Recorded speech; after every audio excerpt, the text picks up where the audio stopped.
warrior with the hands. That's what I'm all about. Hunger in my eyes, vengeance in my mouth. They don't want no altercation. Situation gon' get critical. It's best that you be easy. The end gon' be biblical. Look, flow like a river. It's something like a miracle. Royalty in my veins, loyalty in my ways. Pay back in every breath, plus revenge in my heart. The truth in every word. Bring light into the dark, and I ain't never lukewarm. Shit, I blazing in the season. Got plenty food for thought. Just gotta watch who I'm feeding. And I been walking with them angels, so I guess I got this pistol for no reason. Niggas barely breathing, criticizing all my achievements. Won't make me weak. Nah, it won't make me slack off. These niggas baby fat soft. Better bear witness or back off. I be ripping shit like sackcloth. Dumb dogs all barked out. My hymen say I cup full. No room for emotion, so I pour my heart out. This road hard, but I intend to stay. And if it ain't UPK, then they in the way. My niggas righteous, they real, they down to suffer. Flow so deep, it drown a motherfucker. He say he in the truth, oh yeah? Well, this the home. And I don't hate them brothers, I'm just too loyal to my own. Plus what they believe, hard for me to follow.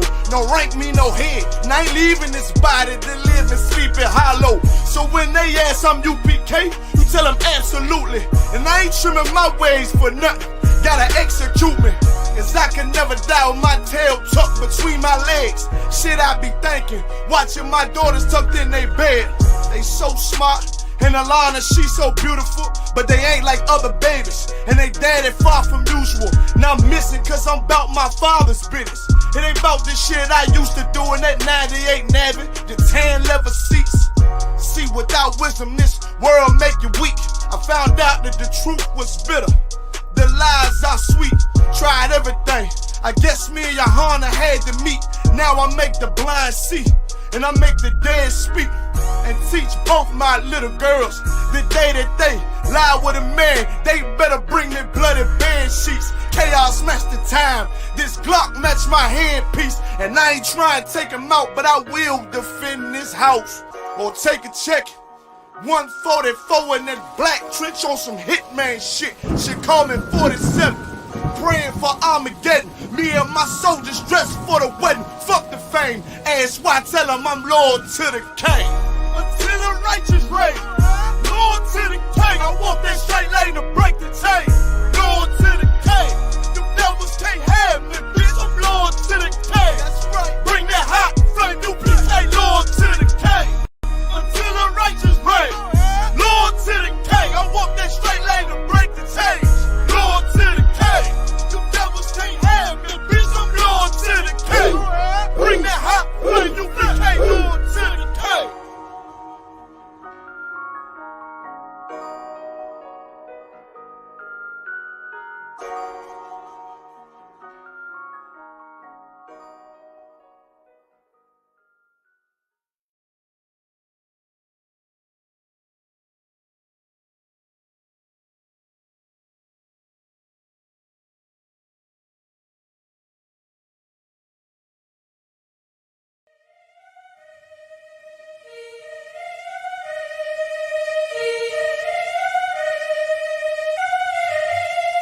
Top, man, shit. Make sure you let these niggas know what time it is, man. You know what I'm saying? Get on this motherfucker. Let these niggas know what time it is, you understand? We royalty.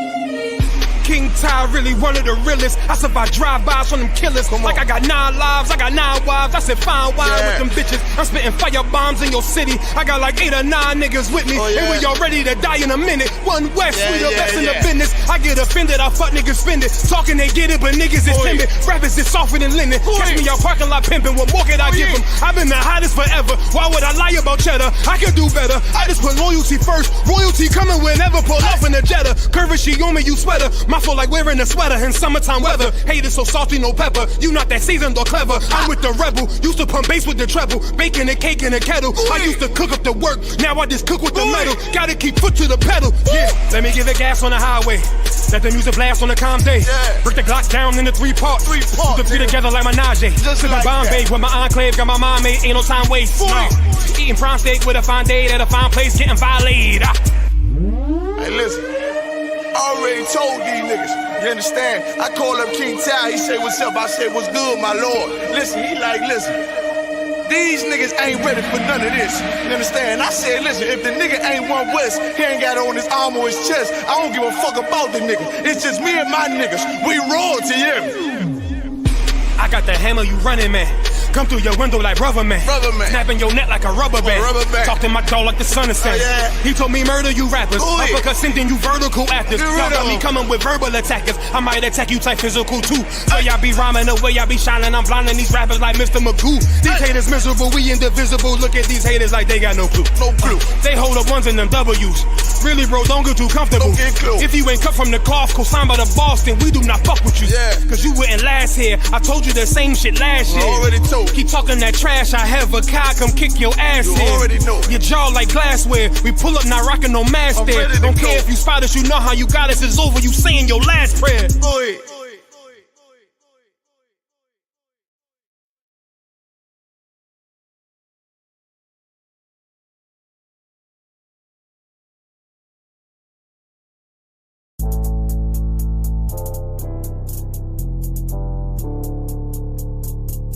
According to God, the white man is the devil. See, I've been in here for a little minute. You know what I'm saying? And I see niggas, they like to talk a lot. They like to claim leadership. They like to claim this and that. You know what I'm saying? They like to be above what they really is and have authority. But they don't really need that authority. They don't really know what to do with that leadership. You understand? You hold hands with this white man. Need to stop and ask you to give a damn what you talk about. Don't give a fuck what you believe, nigga. Gotta stand up and serve my God. We don't pray on our knees, nigga. Yeah. See, everybody ain't with all that peace talk. Everybody ain't with all that bygone be. Boy, ask you to stop and ask you to prop. It's about to get serious. When they hit us with dope and kill us with crack, where the fuck with your leaders? I'm curious. He cashed out on your blood, traded you in and bought a new biz. Ask you the prophets, I tell you the scheme. If you don't wake up, you gon' die in your dreams. I say you won't tell you no more. I swear these crackers try to kill us slow. Just spoke to a nigga and fed he up for parole. Because of the COVID, it feel like the host in this world, it don't go together. Know it's golden to get them. I'm in the city blazing with my niggas. Just told the devil the score never settle. Yeah, see the prophets. I'm tired of these niggas keep talking about, you know, you respect my religion, I respect your religion. Boy, your ass need to stop and ask you the prophets. You know, like we all come together. Cause you know, they say God so loved the world. God so loved the world, and know boy, your ass need to stop and ask you the prophets. Don't give a damn what you talk about. Don't give a fuck what you believe, nigga. Gotta stand up to serve my God. We don't pray on our knees, nigga. Yeah.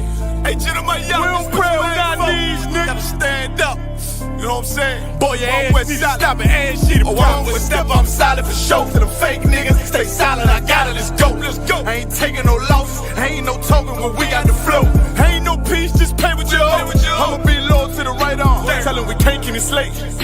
And I can never let bygone be bygone. Got your baby mother on high. Got your baby pass through the fire. Ask you the prophets, that baby so belong to the Lord. How dare you abort it? Devil will fail you, bitch, I can afford it. I prepare slaughter, you bring me my water.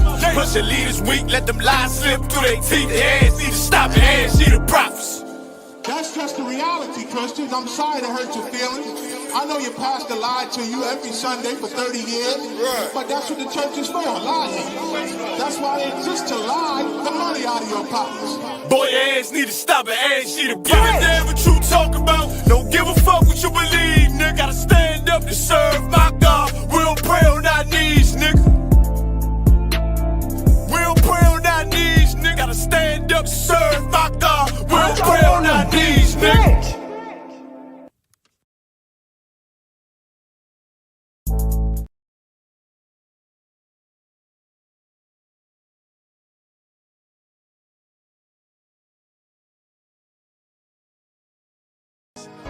Any man give his life for Yahweh Shai, Mashiach, and Christ, and fall up under that UPK banner. It's my brother and my blood, and I will die and kill for him if necessary. Go to ground, go to ground, go to ground, go to ground, go to ground, go to ground, go to ground, go to ground, go to ground, go to ground. It's all about that warfare, boy. Give ground, give ground, back up, give ground, give ground, back up, give ground, give ground. It's all about that warfare, boy. Take ground, take ground, take ground, take ground, take ground, take ground, take ground, take ground. My soldiers take ground till them stand down.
Yo, what about the bumble clock to them boy, man? Bad mind never kill them. Suffocate on a pussy wall. Yo, status. Tell some boys we don't chat us. Anyway, my dogs go in on the street, them bad. Gun talking up with jeans member. If any somebody ever treat them bad, send the pussy them but meet them God. Louis V kicks, pan we feed them bad. Catch a new drip, doubly beat them bad. Look how we just come and we a beat them bad. You know sister we's them dad. Hey, but anyway though, this a no playground. The Glock 19, they have to stay round. Nah take no check with me payroll. Anything rise up, lay down. Them a send check but they won't. Dog we make it step if they don't. But at the same old, said them want smoke but the grab a ton flame out. A couple gyal a come through. Gyal a WhatsApp what she gonna come to. She a give me tap and she swallow some juice. Gyal a suck cock till me Jonathan blow. Bentley van a come through. Convert to the drop top still have a sunroof. The dog them roll strap you want proof. Alright, wanna move. Anyway my dogs go in on the street them bad. Gun talking up with jeans member. If any somebody ever treat them bad, send the pussy them but meet them God. Louis V kicks, pan we feed them bad. Catch a new drip, doubly beat them bad. Look how we just come and we a beat them bad. You know sister we's them dad. Jeff say go fuck it up, so we fuck it up. Big up all of me friend them all who me never big up. All who know they are so, I ain't in a cup. Life shake up, you know me friend but that's how we go. Greenfield say we tough, so we a fi bus. And all who a flip up and a lip up a fill it up. Girl pussy we buff, one give we a fuck. One the pussy bus, one her belly stuff with the fat cock. Nicky me give back shot really. Girl a bad hype up if you're not that pretty. Money say make you know him can't chat silly. Anything we beat we have a fat clock with it. Flick your bad with it, this a chop city. Anywhere we go how we a lock that city. Money in a pocket city, fat Billy. Don't come around if you're not family. Anyway, my dogs go in on the street, them bad. Gun talking up with jeans member. If any somebody ever treat them bad, send the pussy them but meet them God. Louis V kicks, pan we feed them bad. Catch a new drip, doubly beat them bad. Look how we just come and we a beat them bad. You know sister we's them dad.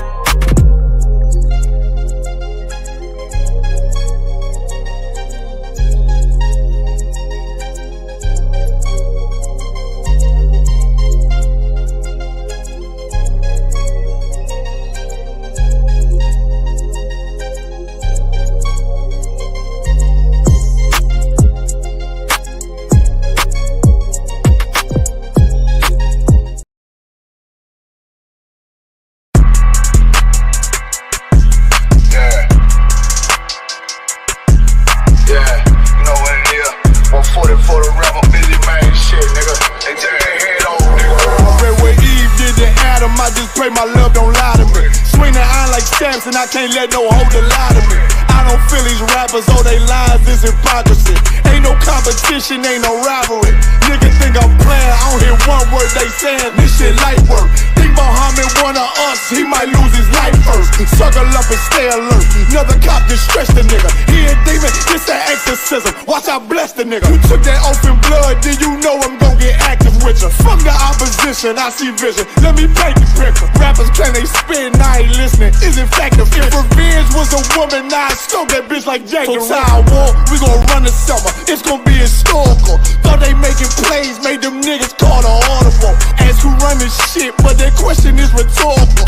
Bitch, I'm the one, me cookies with the oil. I'ma get them crackers, hell should've never kidnapped my family. I can't do that, bet I be the last nigga standing. Do a life sentence for my niggas, pray you understand me. I might put a switch on this Glock and call it young baby. How you real trigger know them dots? You a bird feeder, claiming he a demon. What's a demon to a cold leader? When he saying something, I ain't hear him. This shit light work. It ain't about who got the gun, it's about who gon' up that pipe first. I turn a bad situation to a game changer. Bring soldiers from the dead, just raised up the chain. 6 shots, I'ma look like Aaron Jones when I run it. Never bite the hand that feeds you, you'll never get that hand back. He bitch about about 10%. I don't wanna hear none of that. He dropping sword, fuck him. Just make sure you get that cover back. Look around, he ain't with us, probably cause he never was. Now my chin like you with the angels for your brothers. Everybody wanna be Richard Porter. God kill him like Alpo. Play if he want, it's laying in the trunk like Lee Malvo. I'm a certified woman's ass nigga, I am not a toy. Hey, I with that hollow sign. Yeah, this the rim accord. Feel like Gullah Jack when I'm in Fayetteville, you feel your boy. Still about my brain, still I think that's all that I do. The way I get that boy lost, they gon' start to call him Elroy. Fuck his game, pop out on them demons like I'm Hellboy.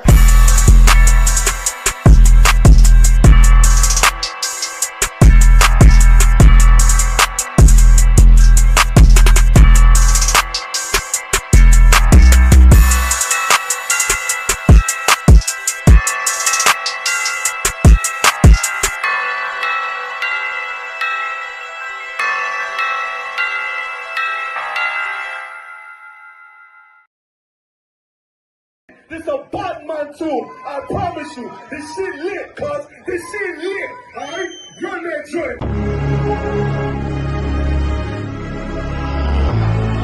Niggas looking for the light. Me and my niggas prepared for the dog. Yeah. So we gon' get it on for the last days, nigga. You already know what it is. 140 for the rebel. They in the building, we in the spot. We can go to war and see who make it out. Earn your stripes, dog, you with us or not. We can get it on when it's on, it don't never stop. First you get that power, gotta hold it down. Watch your step, boy, you on holy ground. They in the building, we in the spot. We can go to war and see who make it out. It's a problem, tell them pop off. I die for I let my colors fly, boy. For a nigga take me, they a drop dead. AR, clean them up like a mop pig. Say he cool, he bad, he really so tough. They like, damn, look what he did, it really go rough. Little bitch think she Kiki Palmer, silly hoe. She know I'm that bull, but I ain't from Philly though. From the city where they say about that ribbon like petty poops. Know them niggas plotting, gotta deal with me. Can't catch me slipping, got to steal with me. Just left Alabama, bought a chopper from some hillbilly move. He made my feel the blade. Leave them all bruised, come through like a plague. Rebel off the leash like a dog out the cage. Call me Johnny Blaze, I'm one West May. Watch your step get stretched like a limousine. So my brother bring that blade back wet, that's by any means. Little nigga, this that cult, need to talk. Niggas know I got blood in my cup, I just sip it like it's grenadine. They in the building, we in the spot. We can go to war, let's see who make it out. On your stripes, dog, you with us or not. We can get it on when it's on, it don't never stop. First you get that power, gotta hold it down. Watch your step, boy, you on holy ground. They in the build, we in the spot. We can go to war, let's see who make it out.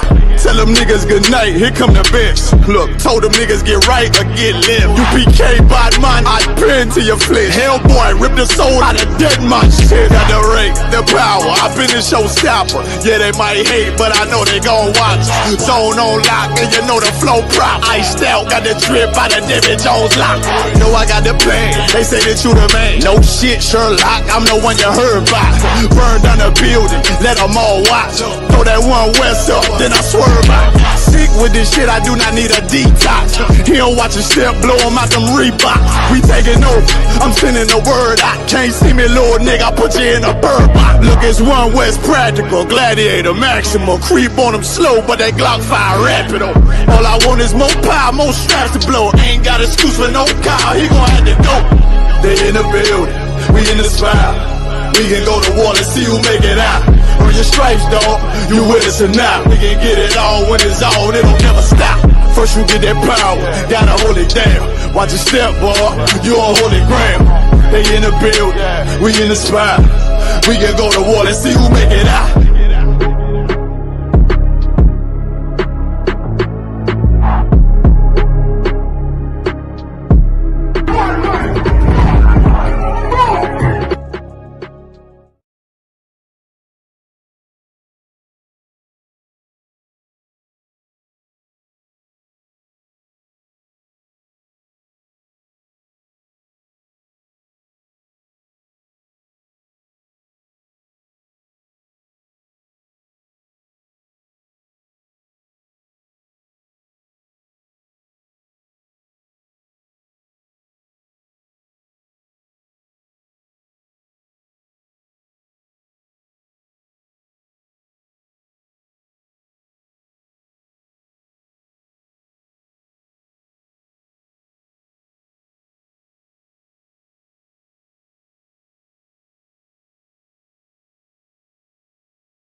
Shalom, Medea on the end. Sorry, I had a bit of technical right there.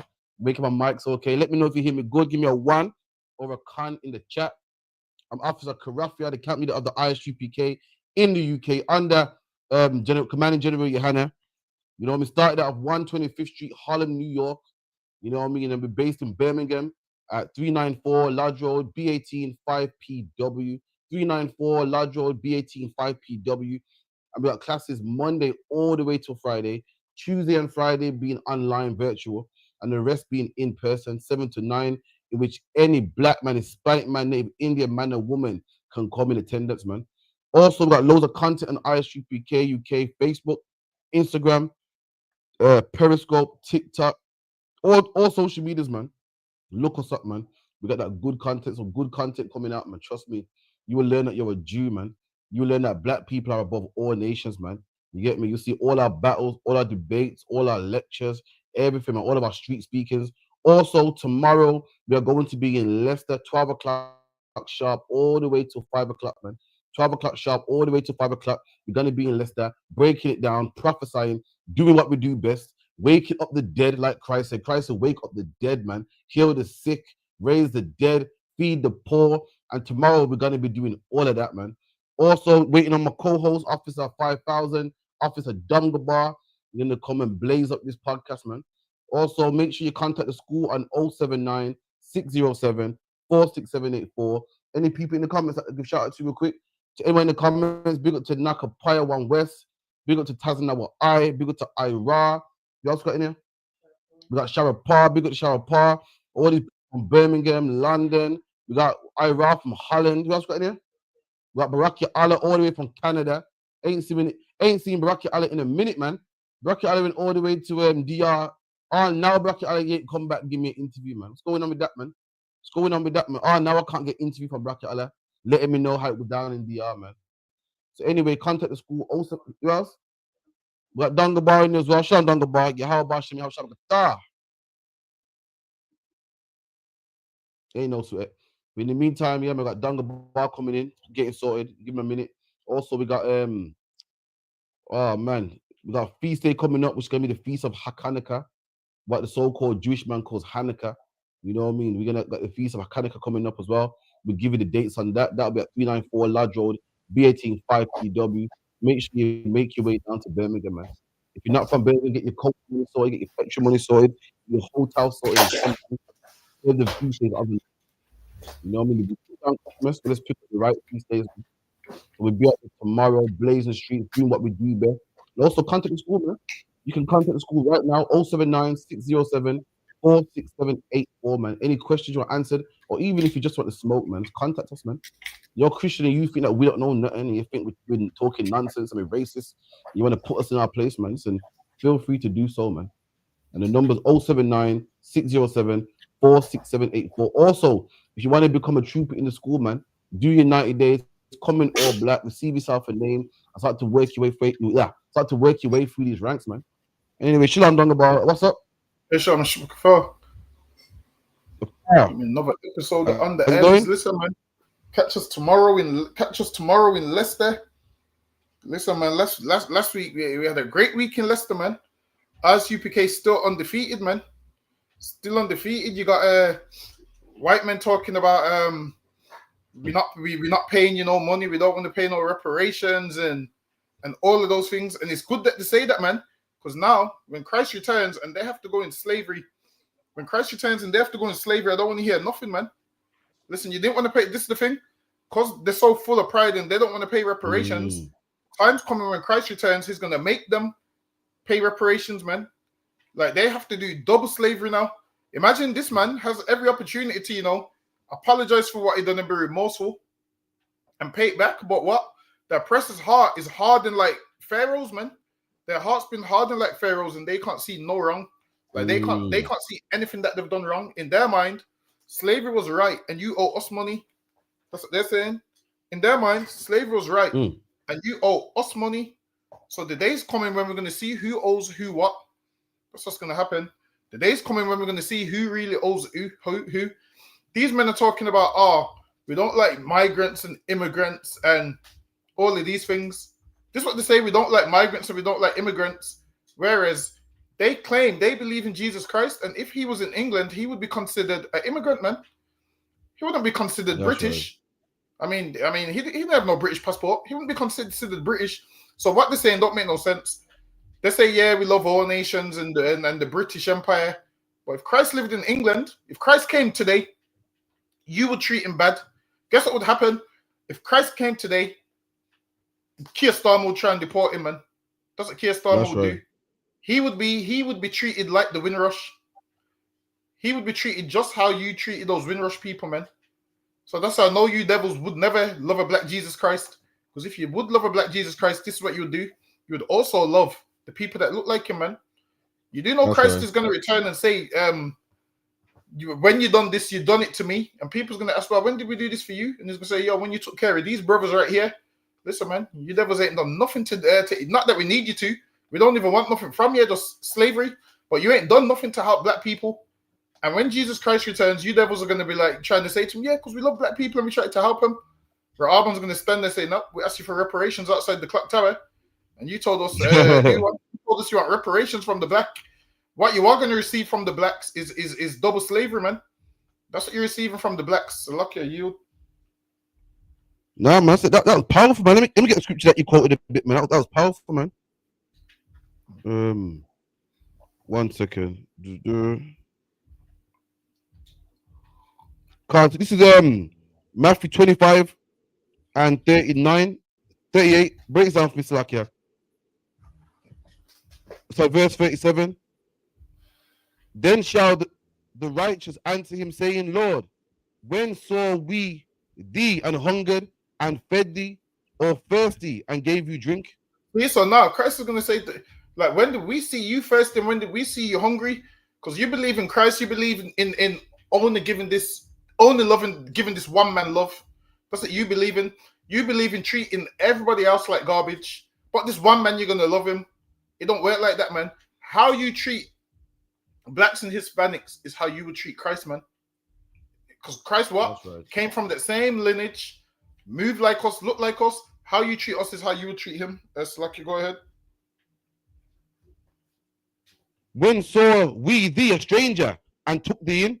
Or he says, when did we see you a stranger and took thee in? Listen, man. And clothed listen. He said, Christ said, yo, it's going to say, when did you see us a stranger and took us in? Listen, man. You devils know we've been strangers in England and you didn't take us in, man. You devils ain't took us in. Right. Not that you're supposed to, but you devils ain't took us in. You ain't helped us with nothing. You deport us. Imagine that. The Bible talks about helping the strangers, but not when it comes to us. Ukrainian strangers get help. Everybody else get help except us. And the Christian church, imagine that. You're supposed to see black men, man, and you're supposed to take them in and help them. You're supposed to help us. Why? Because we all one nation, especially black people. You're supposed to help us, man. You're supposed to see black people and help them. You're supposed to see the poor and help them. That's what you're supposed to do. You're meant to see black people and have compassion on the least of black people. That's lucky. Go ahead. Khan. Or when saw we thee sick or in prison and came to thee? And the king shall say, sorry. And the king shall answer and say unto them, verily I say unto you, insomuch as ye have done it unto the least of my brethren, ye have done it unto me. Listen, man, Christ is going to say, what you've done to the least of my brethren, you've done it unto me. Listen, man, you devils think you believe in Jesus Christ. You're going to realize in that day that you didn't, man. You know how you know you don't believe in Jesus Christ? Because you don't believe in his people, man. That's one thing. You don't believe in his people. Right. You black Christian pastors, you know how you know you don't believe in Christ? Because you don't believe in the people that Christ came from, man, and Christ came for. You look at them like they're done away with and forget about them. And anyone can be a Jew, and circumcision is circumcision and spirituality, and that's what you believe in, man. You believe in one's not a Jew outwardly and all of that stuff. That's what you believe. Why? Because you hate the fact that Christ is. Imagine people hate the fact that Christ is black so much that everybody will make an excuse as to why he's not black. Like, he could be any other color. Like, they hate black people so much that what Christ is olive skin. Olive's either coming green or black. Now, it's not the black one. It's the green one. Now, oh, Christ is from the Middle East because he look like how the Palestinians look. You do know Christ was from Palestine. Look how the Palestinians look. Anything for Christ, not to be black, man. So one thing for you, devils, imagine this. You say that Christ looked like how the Palestinians look. How come when I look at your church, your white Jesus that you show up don't even look like the so-called Palestinian one you're saying he looks like? That's right. Like, it don't make no sense. If Christ is meant to... All right, Christ ain't black. It looks Arab according to you. If Christ looks Arab according to you, why do you still have the white Jesus up then? Exactly. The reason they do that is why? Because anything to not make Christ black, man. Like, imagine we'd be out there saying Christ is black and they'd be getting angry. No, he's not. No, he's not. Because why? They hate black people. And if listen, even if some black people found out that Jesus Christ was black, they wouldn't believe in him no more, man. Listen, let Ginger J find out Jesus Christ is a black man. Ginger J ain't believing no more, man. I'm trying to tell you, lucky you. And the scripture you pulled was key, man. Christ said, listen, by how you treat my brother, it's how you treat me. Christ said, if you do it to the least of my brethren, you done it to me. Who's the least of Christ's brothers, man? Who's the least? Christ ain't talking about the famous ones, the Lenny Henrys, the Eddie Murphys, the Marcus Rashfords, and the Raheem Sterlings. He's talking about the least of his brethren, man. That black man on drugs who you misbehave and throw in your prisons. Christ said, that man that you mistreat, you've mistreated Christ by doing that, man. That black man on JSA that you throw behind bars and stop and frisk, man. You've stopped and frisked Christ. By harassing him, you've harassed Christ. Mark Duggan, man, which was a black man who you would consider the least.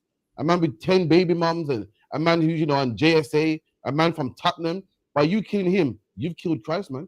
Christ said, how you treat the least of my brothers. And who's the least? The brothers in the streets, man. The brothers who speak slang and braids and got baggy trousers. He used to be, them niggas is gremlins, man. They're nothing, man. It's like, listen, let's leave the Lenny Henrys.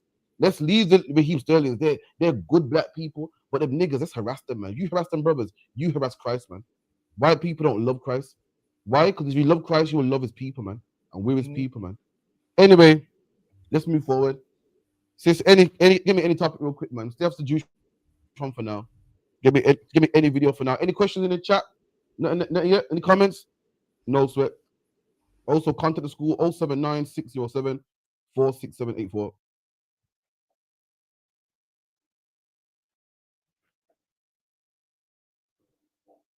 It's like a dungle ball. Where's the next few? Culture doesn't treat women well to possibly be able to say, push into my front door. Reload it. It's a threat to women. I will not order Deliveroo because I don't want, in like the dark entrance to my house, some undocumented man, possibly from a very backwards culture, doesn't treat women well, to possibly be able to say, push into my front door. Damn. Dungle ball. What do you think about this, man? You think she got a point? So like I say that again, I was trying to adjust this camera so I can play it one more time. Oh, no, sir. No, sir.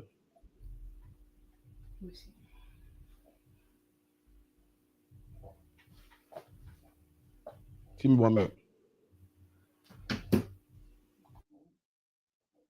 Take its time today. Don't no sweat.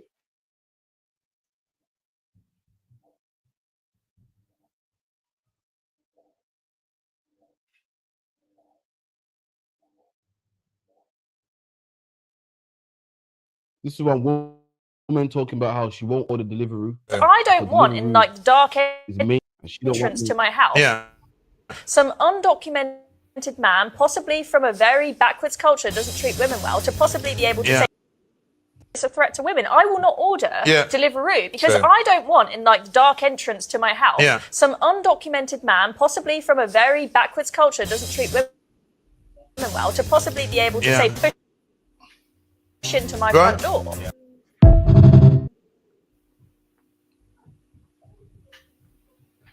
All right, cool. Did you get that? Was it too choppy? I think what she's saying, she don't want a man from Deliveroo to deliver food to her house. Immigrant from Deliveroo.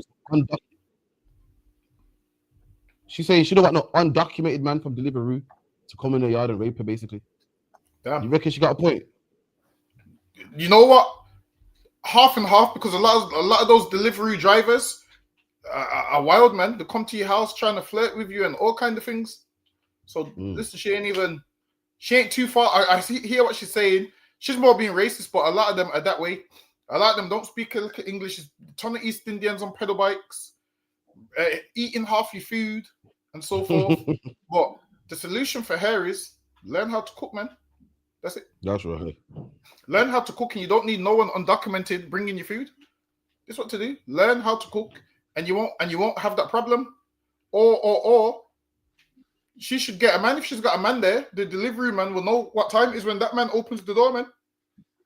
That's right. But yeah, apparently a lot of them delivery drivers be marking your food as delivered and eating it. Apparently, so they say. So yeah, she could be half right. So lucky. And you're right what you said, man. That shows how important a man in the house is. A man is so important in the house that you can get delivery. Imagine you're a woman here, you think I don't need no man. I got this. You can't even order off a delivery service, man. You can't even go on your app and order food without being scared, man. You're scared about some unwanted, some undocumented man. If you're the man in the house, listen, man. If you're the man in the house, that wouldn't sweat it, man. You wouldn't sweat nothing. That wouldn't phase you one bit. But because women have become independent now, that's why they got to be scared. Now they must worry. They can't even order food to the house. They can't even get delivery, man. Let me tell you something, man. The Bible says what? That no man can come in another man's house to spoil his goods, man. It's a strong man be there. I'm paraphrasing. First, you must bind the strong man. And guess what? When you bind a strong man and get him at the house, now your woman can't even order delivery, man. A man is needed. A man is important, man. In 2025, we think our men are useless. Why? Because you can pay for a service, man. A woman can pay for the AA to put a tire on. A woman can pay for this and pay for a handyman. Let me tell you something, black man, Hispanic woman, and Native Indian woman. You can see all the tension in England right now, man. Racial tension is brewing, man. And let me tell you something, black woman, do not be a fool, man. Do not be a fool and follow the white woman talking about I don't need no man. This racial tension is brewing, man. The Jewish community, the Palestinian community, the Muslim community, the white man putting up flags everywhere. So racial tension is brewing, man. And when 999 is no longer in service, you're going to wish you had a man. When 999 is no longer in service and race riots are kicking off, that black man who used to complain about him not finding a job, you're going to say, listen, fuck the job. Just stay here and protect me, man. All you're going to want is muscle. You're not going to care about him having a job. You're not going to care about him earning 6 figures and being a high value man. You're not going to care about. Don't know what's some of the things these women care about. High value man. He's got to be over 6 feet. All of this nonsense. He's got to be over 6 foot tall. What else? What else do they like now? What else do they like? All the stuff about he sits around playing game all day. He said you're gonna want him right there playing game all day, man. You're gonna get to go toilet. You're gonna be, yo, where you going? You're gonna buy him a game to make sure he stays put, man. All you're gonna want is his masculinity, man. Anyway, give me the next one, Baba Shaw. Everything that they like, 6 foot tall, all of those things, and this is why even what men like in women, men like a woman that looks a certain type of way, and this is where we all go wrong. Why? Because we're going by looks. Listen, man.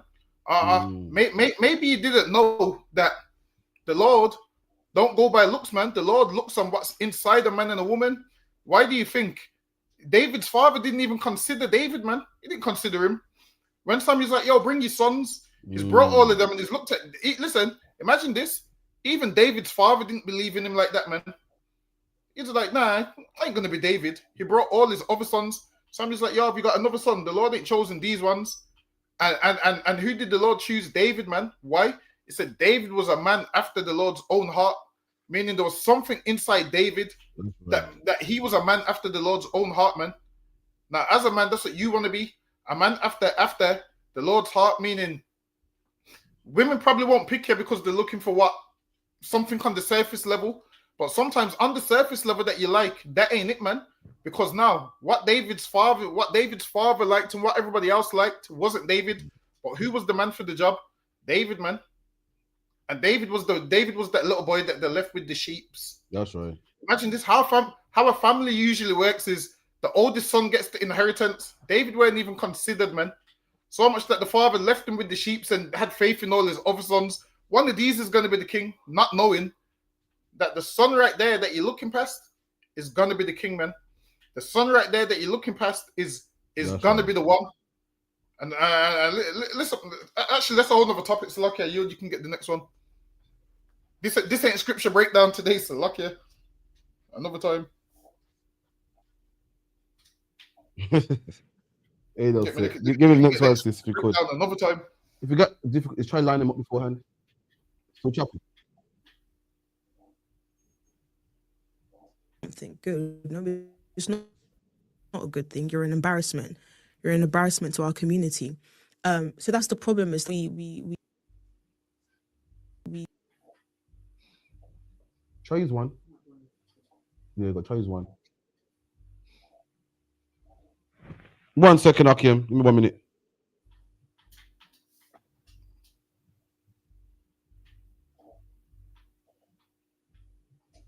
When a black man comes out of prison, he's almost hailed as a king.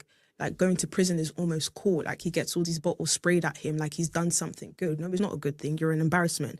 You're an embarrassment to our community. So that's the problem, is that we promote violence. We make violence is almost our culture. And I find that to just be absolutely disgusting. And the moment we fix that, the moment we'll see less crime within our community. Yeah, and I hope so. And I hope people take it the right way when I bring these subjects up, because I know that if you're white and you talk about black crime, you get lambasted. Yo, Dunga, are you hearing this? This woman said that in the black culture, violence is applauded. And his white man's like, I didn't want to say it, but you kind of right. So what, excuse me? What did I miss? What did I miss, man? Hold on. Did not Britain go to America and conquer it and kill the Native American Indians? Ain't that violence? That's applauded. And they got. Listen, hold on. What is Thanksgiving? Thanksgiving is what? Applauding a violence, man. Applauding the slaughter of the Native American Indians, man. Talking about one black man going to jail and getting poured champagne upon him. The black man was like, oh, that's disgusting. You're a traitor to our race. White people don't think the same way. They don't think the same way. They slaughtered the Native American Indians, man, and called it what? Thanksgiving, man. They kill their enemies. They applaud violence. And this man's making like, I didn't want to say too much, but you're right, man. Them blacks, man, they're crazy, man. And they applaud violence. So what do you do, devil? You applaud violence too, man. Let me tell you something. Selling drugs is a crime, but you would never know it.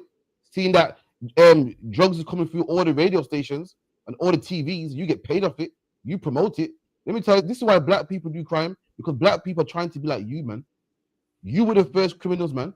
That's why every black rapper got a name like Corleone and Bugsy Malone. Who's trying to be you? Bugsy Malone was you. Italian white men who were gangsters, man. People talk about the drive-by and say, oh, black men and these drive-bys. The drive-bys came from white people, man. Who had the Tommy gun and was doing a drive-by in the old the old 1800s car, man? It was a white man. We trying to be like you, man. Who saw the first drug? Who were the first gangs in England? White people have been gangsters in England before black people got here, man. Before the Yardies got here, man. Before the Jamaicans got here. Before the Windrush even got here, man. Yeah, the Cray Twins, the Peaky Blinders. Don't try to put crime on us. About we applaud crime. You applaud crime, and we're just trying to be like you. We're just trying to be like our masters, man. Ain't no one applaud crime like white people, man. Kill the Native American Indians, and what do they do? Make cowboy movies about it, man.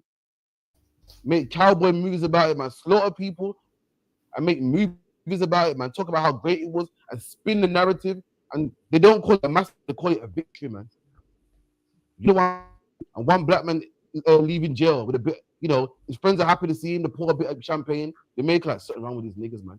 When you support massacre on a global level, man, on an international level, man. So like, yeah, you. So her saying that black men go prison and we celebrate it. Like, I see where she's coming from, because black men go jail for selling drugs, killing someone, and their friends pick them up with about 100 G-Wagons outside the jail. Pick them up, get a welcome home party. A welcome home party for committing crime. I get it, you're happy to see your loved ones, but we definitely need to do better, because what we're doing is, in our community, we reward the negatives than the positives now. Imagine this. Imagine this. A black man graduates university. No one cares. Whereas we come out of jail, Rolls Royces, G-Wagons. But then, a black man that does good, we ain't got no G-Wagons to pick him up, no Rolls Royces. Maybe if we started doing that more, rewarding black men for their achievements, then we would start rewarding black men for coming out of jail and committing crimes. Now, when black men go jail, obviously we're not going to leave you in there on your own. We're going to be happy you come home, but we definitely need to switch the narrative. Because imagine a man's committed a crime and we're celebrating him getting 100 G-Wagons outside the prison. Whereas black men that go to university, everyone's like, oh, he's a good boy, man. He's a good boy. We need to definitely switch the narrative. Because now, as a child seeing that, you see the man that went to prison gets more love than the man that actually works hard, gets a career, does what he needs to do to get through life. People look at that when they say, oh, he's soft. Like now, people tease men for not going to jail. So now, imagine being teased because you haven't been to jail. What do you want to do to prove a point? Now, you want to go to jail, and then you see all these videos popping champagne and Rolls Royces and G-Wagons and cakes. We definitely need to switch the narrative, man. Listen, man, if you know any young black boy that's going to graduate and he ain't got nobody there that wants to go reward him, let us know, man. We'll go there with champagne, man. We'll go there with champagne and celebrate that brother for doing something great with his life. But now, the other day, in the music video, man come out of jail, he had 100 G-Wagons there, man. 100 G-Wagons. And black men usually come out of jail and their mum throws them a welcome home party. I get it, you're happy to see your loved one. But if we stop rewarding bad behavior, maybe our people stop committing bad behavior, man. Maybe if we, like say for instance, a man that's gone to jail, usually in our community, has done something to another black man. Usually he's probably done something to another black man, probably harmed another black man. So then we will celebrate them when really we need to get to the core of the issue. Like, yo, you know, when you went to jail, you done this and you shouldn't have done this and blah, blah, blah, blah, blah. Like in these cases, there's often a victim. So imagine this, a victim seeing you celebrating someone that harmed them and nearly killed them and whatnot. It's kind of rough, man. That way, we're never going to stop black on black crime. What we got to do is find a way to sit all parties down and be like, all right, then, he's done his prison time now. He's learned his lesson. He's remorseful. But now, when you're coming out of jail, popping champagne, and you're doing all of those things, what that's like breaking the law of God and celebrating, popping champagne about it and all of those kind of things. We need to find a way to move away from all that. Like I said, if it's your family member, your direct family member, you love them, you're happy they're out of jail, but the whole Rolls Royces and the G-Wagons, and honestly, you're going to be doing that every time they go to jail, because most people that go to jail often relapse and keep going back to jail. We need to find a way to stay out of jail. This is what you should celebrate. A man that stayed out of jail for 10 years, man. That's something to celebrate. A man that comes out of jail and changes his life. I mean, how can I celebrate? Imagine this. You sold drugs, went to jail, came out, we celebrated you, and you done the same thing and you went back to jail. How much celebrations do I have to have? Listen, man. In our community, what we have to do, we have to switch the narrative and celebrate black men that don't think it's okay to go to jail, man. Black men that, don't want to kill another black man.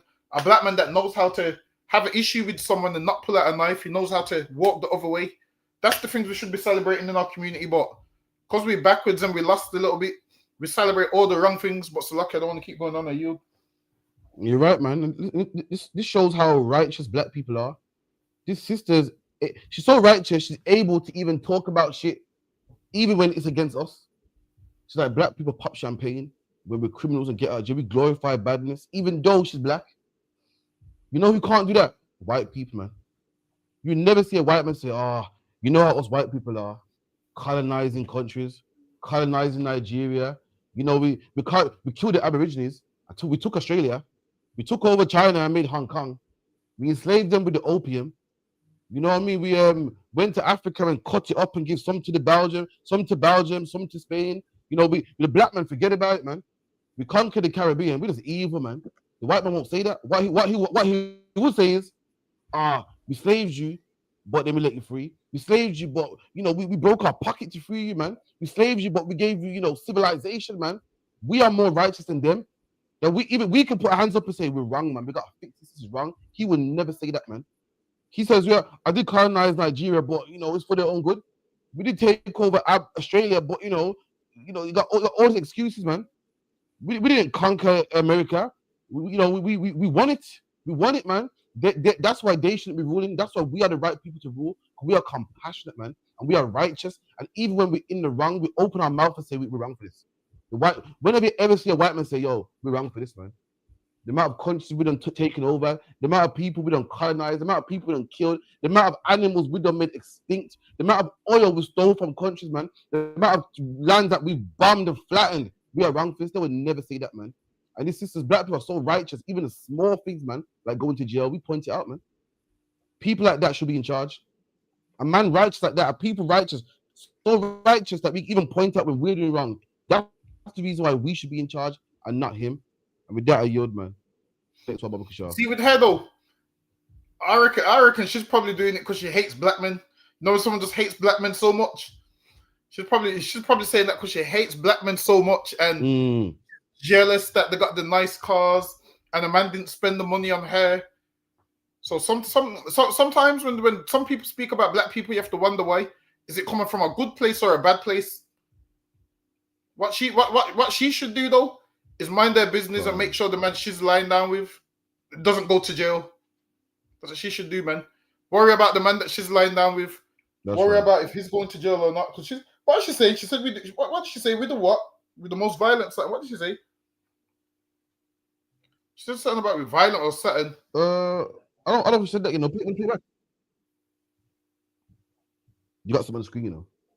I'll take it off. Run it one more time. Then we move to the next one.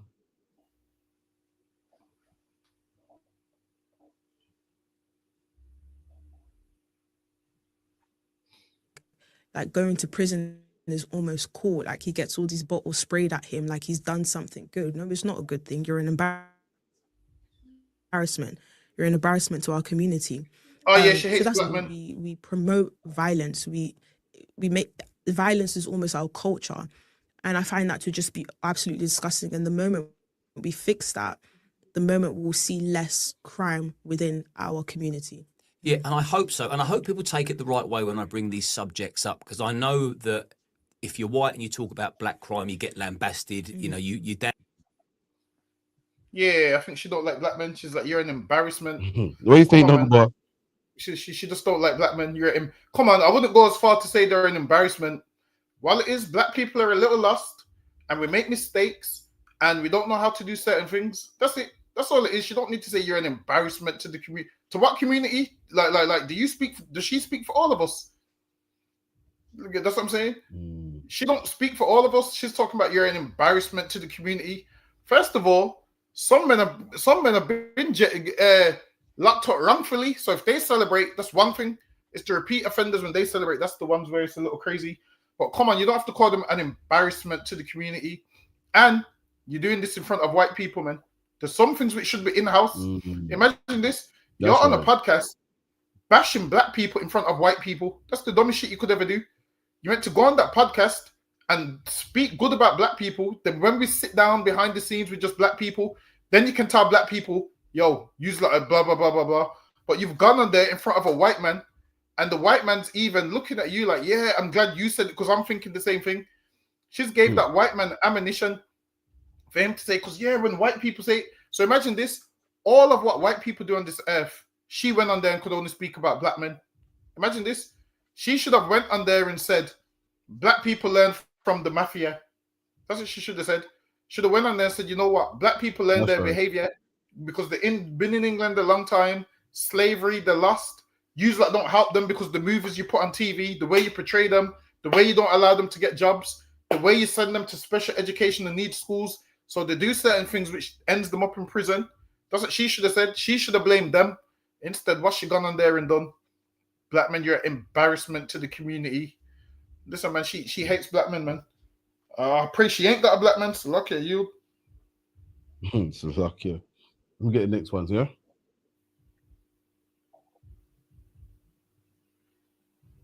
Either friends, and wallahi, the way they take the deen seriously is just amazing. Do you know what I clocked? A lot of us are born into the religion. You see people that Allah has found, they take the deen more serious than half the people that were born Muslim. Allahumma barik. You see with Jamaicans, they stick to the sunnah. You're going to see them do feet to feet at the masjid. You're going to see them fight for the sunnah, bro. You know, I love that attachment to the Sunnah, and the way the culture is very different to Islam, but they still end up becoming some of the toughest Muslims, Allahumma barik. That just shows a level of Iman. This is why, bro, I will always respect them, Allahumma barik. So yeah, big respect to them. They are some of the warriors of our ummah. Shout out to my Jamaicans. Boy, listen, I don't see his face, man. Did you hear that, Dunga boy? This man said Jamaicans are the best Muslims, man. Better than Muslims that were born Muslim. And listen, let me tell you something, black man, Hispanic man, Native Indian man. When it comes to black people, we're always in something that we shouldn't be, man. When it comes to religions and serving other gods, we're the best at it. Listen, who's a better Christian than black people, man? You go to a white church, them churches is dead, man. You go to a black church, us man be banging the tambourine like crazy, man. You put on a show, we praise the Lord, we ball out to the heavens. This is like a concert, man. Everything where we shouldn't be, we're there. So it don't surprise me. Black people, listen, talk about, have you ever seen a Pakistani man with two wives? Never. Listen, the answer is no. Have you seen a black Muslim man with two wives? Yes, you have, man. Why we become better Muslims than them? They're too in their own religion that they were brought up in. They're too scared, man. Black Muslims have multiple wives, man. They have multiple wives, and when black people get hold of something, listen, we take it to the. Whenever we in anything we do, we take it to the max. Even in sin, even homosexuality, man. Homosexuality, black men are rampant. Let me tell you something. Every transgender, every man that's transgender trying to be a woman, he's not trying to be a woman. He's trying to be a black woman. That's how influential we are. Snapping the fingers and popping the neck and talking on the lingo. Well, he ain't acting like Becky. That's like us. Because they know when we get hold of something, we take it to the max, man. When we become Christian, we become more Christian than the Christians that taught us Christianity. We become more Muslim than the Muslims that taught us Islam, man. And this man said that we're more Muslim than them. And black man, that same energy that we put towards these fake religions, we got to put it towards the truth, man. The same way how a black man can become a Muslim and take it to the moon. You got to come in the truth, black man, and put all that zeal in here towards your God, man. It's lucky, Yod. What I want to know is, he said some of Jamaicans, he goes, Jamaicans are some of the greatest Muslims. What I want to know is, because those Jamaicans are such great Muslims, are they allowed to marry his daughter now? That's what I want to know. That's what I want to know. I need to ask him, because Jamaican men are such great Muslims, are they allowed to marry into your family yet or no? Because if this is about religion, and the Jamaican men are so great, they should be allowed to marry into your family. I guarantee you, he will change his tune, man. Listen, as a black man, no matter how great you become as a Muslim, he ain't letting you marry into his family, man. I don't care. Right. Listen, I don't care how much times you listen. I've seen black men with that mark on their forehead, you know, when they bury their head in the ground. I've seen a black man with that mark on his forehead from the prayer. I've seen black men talking about doing the Fajr and the Isha and the 5 a.m. prayers. I've seen black men do all of that, man. As a black man, no matter how much of them prayers you do, you still cannot marry anyone in their family. I'm telling you, what you'll find that is this is what you'll find.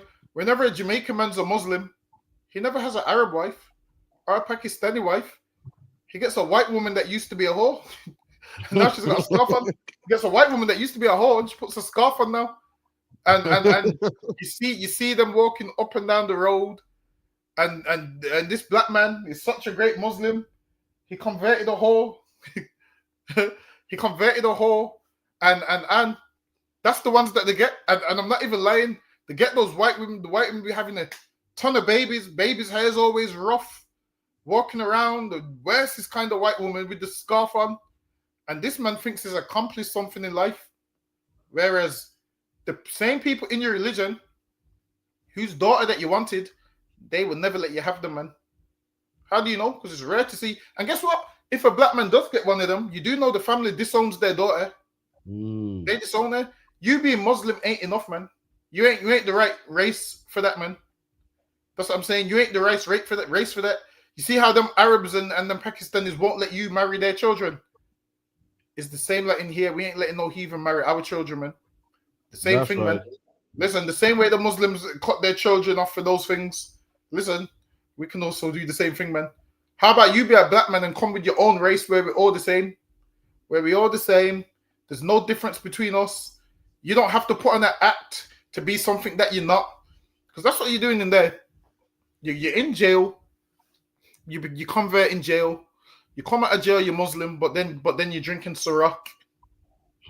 You're in the club, you're drinking more Ciroc, ace and spades, wearing gold. Listen, man, you do know Muslims ain't even allowed to wear gold. Muslim men ain't allowed to wear gold. Apparently, Muhammad said men wearing gold is feminine, some nonsense like that. But in the Quran, this is why every time, it's lucky Muhammad. It's a lucky Muhammad. this is why every time you see a Muslim, have you noticed every time you see a Muslim, they got silver teeth instead of gold? That's the reason why, because apparently gold is for women. So now in there they can't even wear gold. So you black Muslims with all the gold jewelry, you hand it to us so we can look like King Solomon, man. You hand some of that jewelry to us, all them chains, so we can look like King Solomon. Meanwhile, you're trying to look like an Arab. Give your jewelry to us because it's black culture. You see all them chains and all that gold teeth and all of those things. It's Black Bible, man. Listen, when you read the Bible, it says I decorated your neck with chains, man. The Bible says I put chains around your neck. And it talks about gold teeth. It's black culture, which is in the Bible. And this is why I can't understand how these fake Israelites be so bland and don't wear jewelry, man. Listen, man, in the Bible, it tells you I'll put chains around your neck. And what do black people love? Chains, man. But if you let that black woman that was on here before, she's going to say we're an embarrassment because we buy jewelry. You know what's bad? You know what's crazy? Black people are such good Muslims here. See, tell me if I'm lying. Krypton Conan had a shop called Krypton Cones, and Krypton Conan, being black Muslims, stopped selling alcohol. Am I lying? So you know what? We're gonna stop selling cocktails. Listen, if only your corner shop man felt the same. If only your off-license man felt the same way. If only your off-license man felt the same way. If it's only all them restaurants that the Indian man own, they don't feel the same way. And they was born Muslim. They're selling the alcohol. That Turkish man, the Pakistani man, the Indian man, all the Muslim man, they got corner shops and 7-Elevens and off licenses, and over the shoulder you see Ciroc and E&J and all types of alcohol, man. And this black man come a Muslim the other day, man. Just the other day, and he couldn't do it. They're better Muslim than you are, man. You talk about your great Muslim, and you sell alcohol in the poorest of neighborhoods where black people are, man. Open it. Imagine talking about the Turkish man open their shop 24 hours, man. What kind of man is gonna roll into your shop at night, man? A man that's up to no good, man. A man that's clearly on drugs, or a man clearly selling drugs. What man buying alcohol late that night, man? Or buying cigarettes or weed or Rizla late that night, man? And you're supposed to be some super duper Muslim, man. Let me tell you something, black people are better Muslim than they are, man. We got a conscience. It's like this. So look, do you guys remember that two things, sorry. Like what is up once, I just wanted to highlight, it said, and being a black Muslim, you still can't even push a broom in their stores. Let's take marrying their women off the table. At the very least, you can't even get a job. You're supposed to be their brother. There you go, man. We serve their God and we brothers now, man. Listen, I'm telling you again, I'm gonna tell you how black people are so great, man. Black men hire them, we hire them. You know, the shop Russells. I see Asian people working there. We become Muslim, we employ them. They don't employ us though. Mushibis, which are black Muslim organization in Birmingham, man. We employ theirs. They don't employ us. They don't employ us though. It's like yield. Sorry, it's like a dongle. Do you guys remember that black baker from Birmingham who was saying that he was married to an Indian woman and he was saying that he's had to remove himself as the face of the bakery because none of the Indians will hire him to make their wedding cake. I remember that one. See, and he was a Muslim, man. And the crazy thing is, what you'll find that is the mosque where black people go ain't the mosque where the Arabs go. I'm telling you, they don't. You think they're all one, but they're not. Trust me, the Arabs don't even like. Listen, come on. Do you think them Arabs are rating Young Spray when he's going to Mecca? They're not rating him, man. Imagine this. He's gone to Mecca, but smoking a spliff on every episode of his podcast. Listen, man, give it up, man. Oh, I'm telling you, you're wasting your time trying to be in a religion that's not for you. A black man speaking Arabic is crazy, man. That's right. Learn your own language every Friday, 7 p.m. till 9. That's what you should do. That's lucky you. That's right. Let me get the next one, Baba Kishar. It's mad because I got 2 Young Spray videos kind of similar about this as well, man. What's this? Did that one. The next one.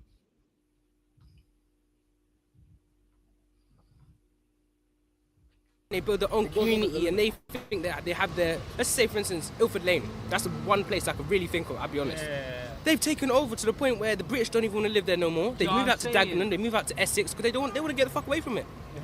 They're buying everyone out. They're trying to make their own shops, flushing money through the shops, washing money, dirty money, everything. And they keep things behind closed doors when it comes to all sorts of stuff. Let's face it, you know, that's how it be within their community, you know what I'm saying? English don't want that no more. Even, no offense, even the Eastern Europeans to a degree, but then there's a different type of work rate. They're not lazy, they're not just keeping things between themselves, they're still got to give back to the community. But when you think about the Asians now, or certain others, you know what I'm saying, they come along, they take the piss, because they're not giving back to the government or the country, England as Britain stands, you know what I'm saying? Exactly. Boy, this black man's taking England's problems personal, man. If you're a black man in England right now with all this racial tension and the Nigel Farage and the this and the that and this nation taking the piss and this nation robbing this nation, black man, what are you supposed to do, man? Just kick back, man. This is none of your business. You're in England, why? Because the Lord put you here, man. Because why could you disobey the Lord? What are you supposed to do? Just kick back and let everything ride, man. Don't take a side. This black man saying, oh, because he's in to take the piss and blah, blah, blah. In the comments, they were rinsing him. They said, and what have your people contributed to society? This man's talking about we wash money. Ain't no one wash more money than you. They was knocking him. Black man, let the white man fight for his country, man. Let the white man fight for his own country. You kick back, man. Remember, this black man saying the East Indians don't take the piss and blah, blah, blah, blah, blah, blah. Listen, when your grandparents came here, they said the same thing about you, man. You're fighting for a country that wouldn't allow your grandparents to own a house. We'll give them a room only. Black man had to line up to cook food in their own house, man. You're fighting for a country who let black people fight on the front lines, man, in the trenches and get trench foot. You're fighting for a country that didn't allow black people to participate in the Remembrance March, man. So yeah, you niggas stay over there. You're fighting for a country that didn't allow black people to shoot Nazis. Imagine this. Imagine how bad. Imagine the Nazis are your enemies. They're your enemies, man. You're trying to win a war. But you hate black people more than your enemies. You're like, I don't like the idea of you shooting white people, man. You think that when you're fighting your enemies, you need all hands on deck. Fuck it, man. You know what? Bring him. We need him. They hate black people so much. Said, 1 second, I don't know about this, man. You're fighting for that country. Black man, this got nothing to do with you. Let the white man fight for his own country, man. This is his beef. This is his beef, man. It's his problem. Any problem he got with immigrants, let him fight. Let him fight it. Any problem he got with East Indians and Romanians and Ukrainians, let him fight. We got our own problems, man. And what's our problem? Drugs in our neighborhoods, man. Single parent homes, women pushing a pram by themselves, man. Black men with no father in the house. That's our beef, man. Let the whole Nigel Farage and the East Indians and the money laundering and the Turks bringing the cocaine over here. Let the white man deal with that, man. We got our own issues. Salakia, yield. And what's crazy about that is, with black people, you got some black people that support the immigrants, some black people that support in Britain. So what you're going to find is they're going to use us to fight their battles.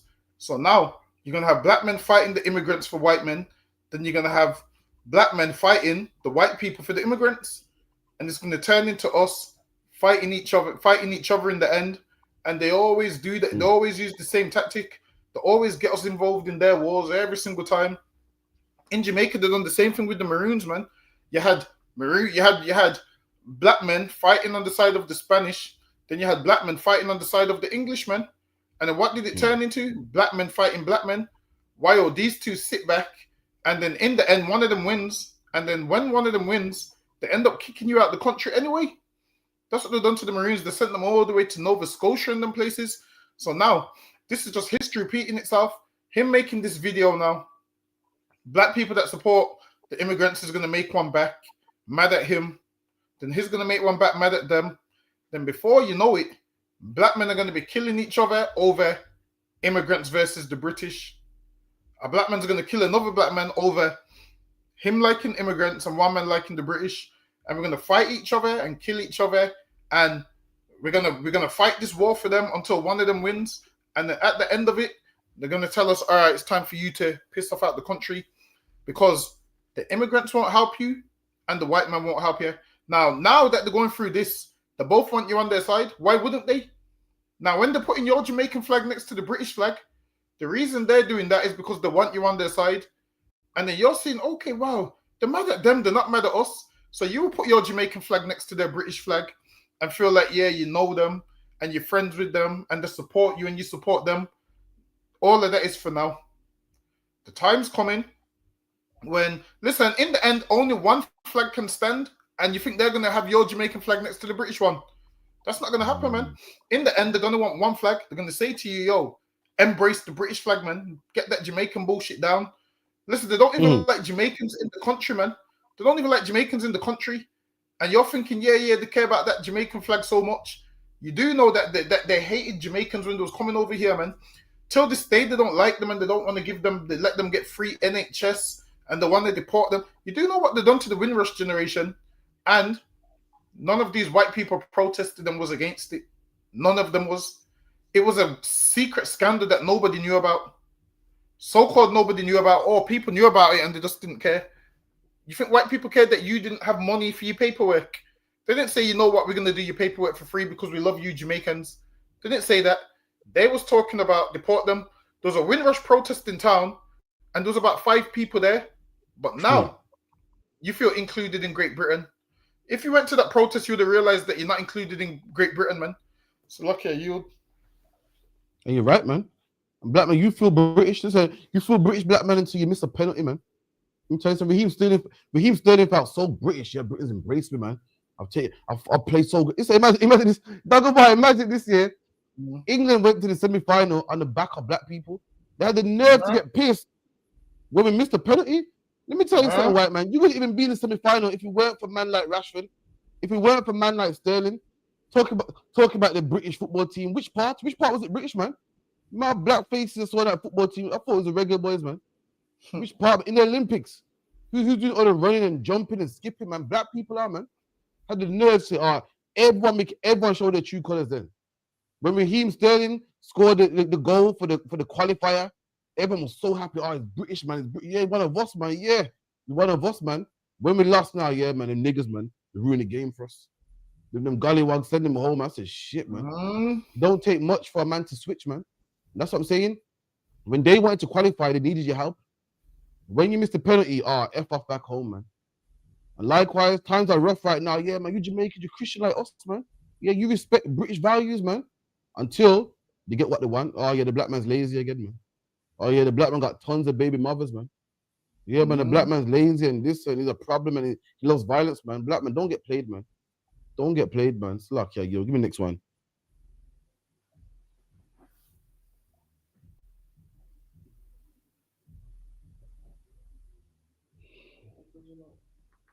You can't say Paul's epistles are.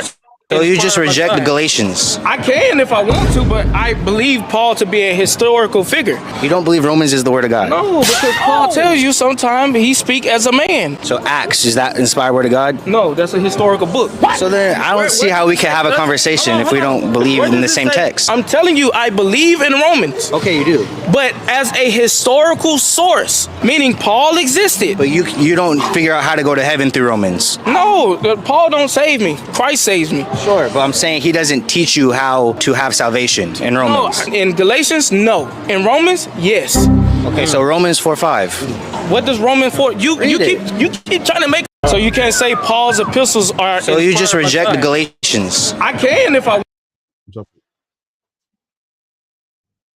Let me tell you something, man. The UPK is a home of the truth, man. If you're a black man out there, you found out you're an Israelite, man. That's good, man. I know there are a lot of fake Israelite groups out there, you're searching, you're trying to find yourself. Let me tell you, the UPK is a home of the truth. This man is part of a fake Israelite group, and this man said that Paul, talk about hearing this. He said Paul was right in Romans, but then wrong in Galatians, man. This man does not know the Bible. He said Paul said that, man. So Paul saying that he don't speak for God. That's not what it even means, man. When Paul says speak as a man, what it means is what I'm giving you my opinion, man. Like Paul would say, I'd rather a man not marry a woman. Because I'd rather a man be dedicated to the work of the Lord, but I speak as a man. Meaning, this is what I'm saying. It's not what God says. See, I'd rather you be dedicated to the truth. But the Bible says you can have a woman if you want. That's what Paul means by I speak as a man. And this group believes half of the book of Paul, half of this, half of that. Black man, all of the Bible is true, man. All of the Bible is authentic, man. You want to learn the Bible, come to the ISUPK, man. I know you lost and you don't know, and you're not sure who's true. We're the ISUPK where it started, man. Where it started from the ISUPK 125th Street, Harlem, New York, and all these groups started to break off and splinter, and now they believe that Paul is just what? An historical figure, man. Oh, so lucky, don't about you. That's what happens when you don't know the scriptures, man. Something you don't understand. If you don't understand it, all of a sudden it's not authentic. What this man should say is, I don't understand it. I'm unlearned. I'm not studied. That's what he should just say. I'm not studied yet. Because now he's going to say Paul was right in one book, incorrect in another. It don't make no sense, man. Half these times Paul was in jail writing letters, man. The reason he don't understand Paul's writings is because Paul's style of writing is he's writing his letters from jail, man. He's writing his letters from jail, and the people who he's writing to, only they will understand what he's talking about in them letters, man. Some of these letters are follow-ups from previous letters and so forth. This man here, he's reading it from a 2025 view and is not understanding what he's reading. And this is why you have to be in class. I mean, you come to class, you'll find out where Paul wrote the letters from, which letters he wrote from jail, which ones he didn't. Find out where he traveled to. This man don't know nothing. He goes, oh, Paul, I know he's a historical figure, but he was right in Romans and incorrect in Galatians. What did he say? Paul don't save me, Christ saves me. Christian shit, man. Listen, he don't understand the Bible, man. This is the thing. He needs to get in class, get in all black, and learn again. Because whoever is learning from they're doing him a disservice, man. They're doing him a disservice. Like sometimes I listen to them speaking about, oh, I can't watch no more. That was terrible, man. So lucky. Let me tell you something, man. Listen, and this is a group with allegedly a popular, famous group, man. And they think that Paul's wrong here. Listen, man. So like, let me get the next one. I can't bear it, man. Be in class, man. 394 Lodge Road, BAT 5PW, man. Paul is verified. Listen, if Paul's on Instagram right now, Dungabar, Paul have a blue tick, man. You get me? Peter spoke about Paul. Peter called what? Paul his beloved brother, man. In fact, let me get that real quick, man. Peter's a man that rolled with Yahushua, rolled with our King Christ, man. And Peter verified Paul, man. Don't tell me Paul's some man on the scene that don't know what he's talking about and is wrong here and is right here. Everything Paul said is true, man. He said, Paul don't save me, Christ does me. Let me tell you something. Paul was sent from Christ, man. Let me get it real quick.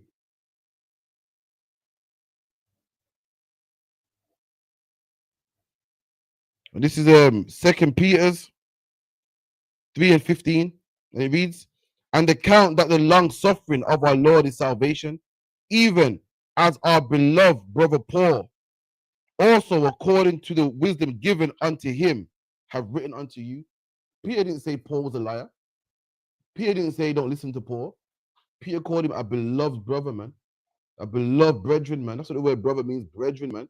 Peter called him his brethren, a beloved brethren, a good brother too, man. Didn't call him a liar. You just don't understand the Bible, man. Let me get the next one. Yeah? Go on, hit me that. Treated my father Ricky's funeral as a party to attend. Tyson Fury was wearing a flashy suit, holding a coffee and casually talking on the phone. He showed no respect for my father's funeral whatsoever. It was as if he was walking the red carpet instead.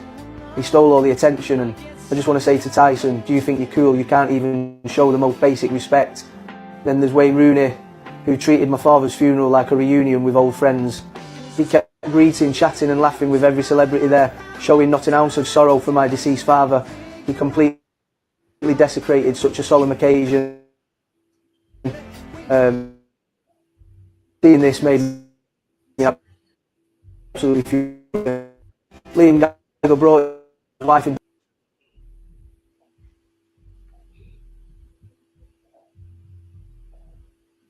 It stopped. Right. Don't about you hearing this? I think it's AI, you know. Come again? I think that's AI.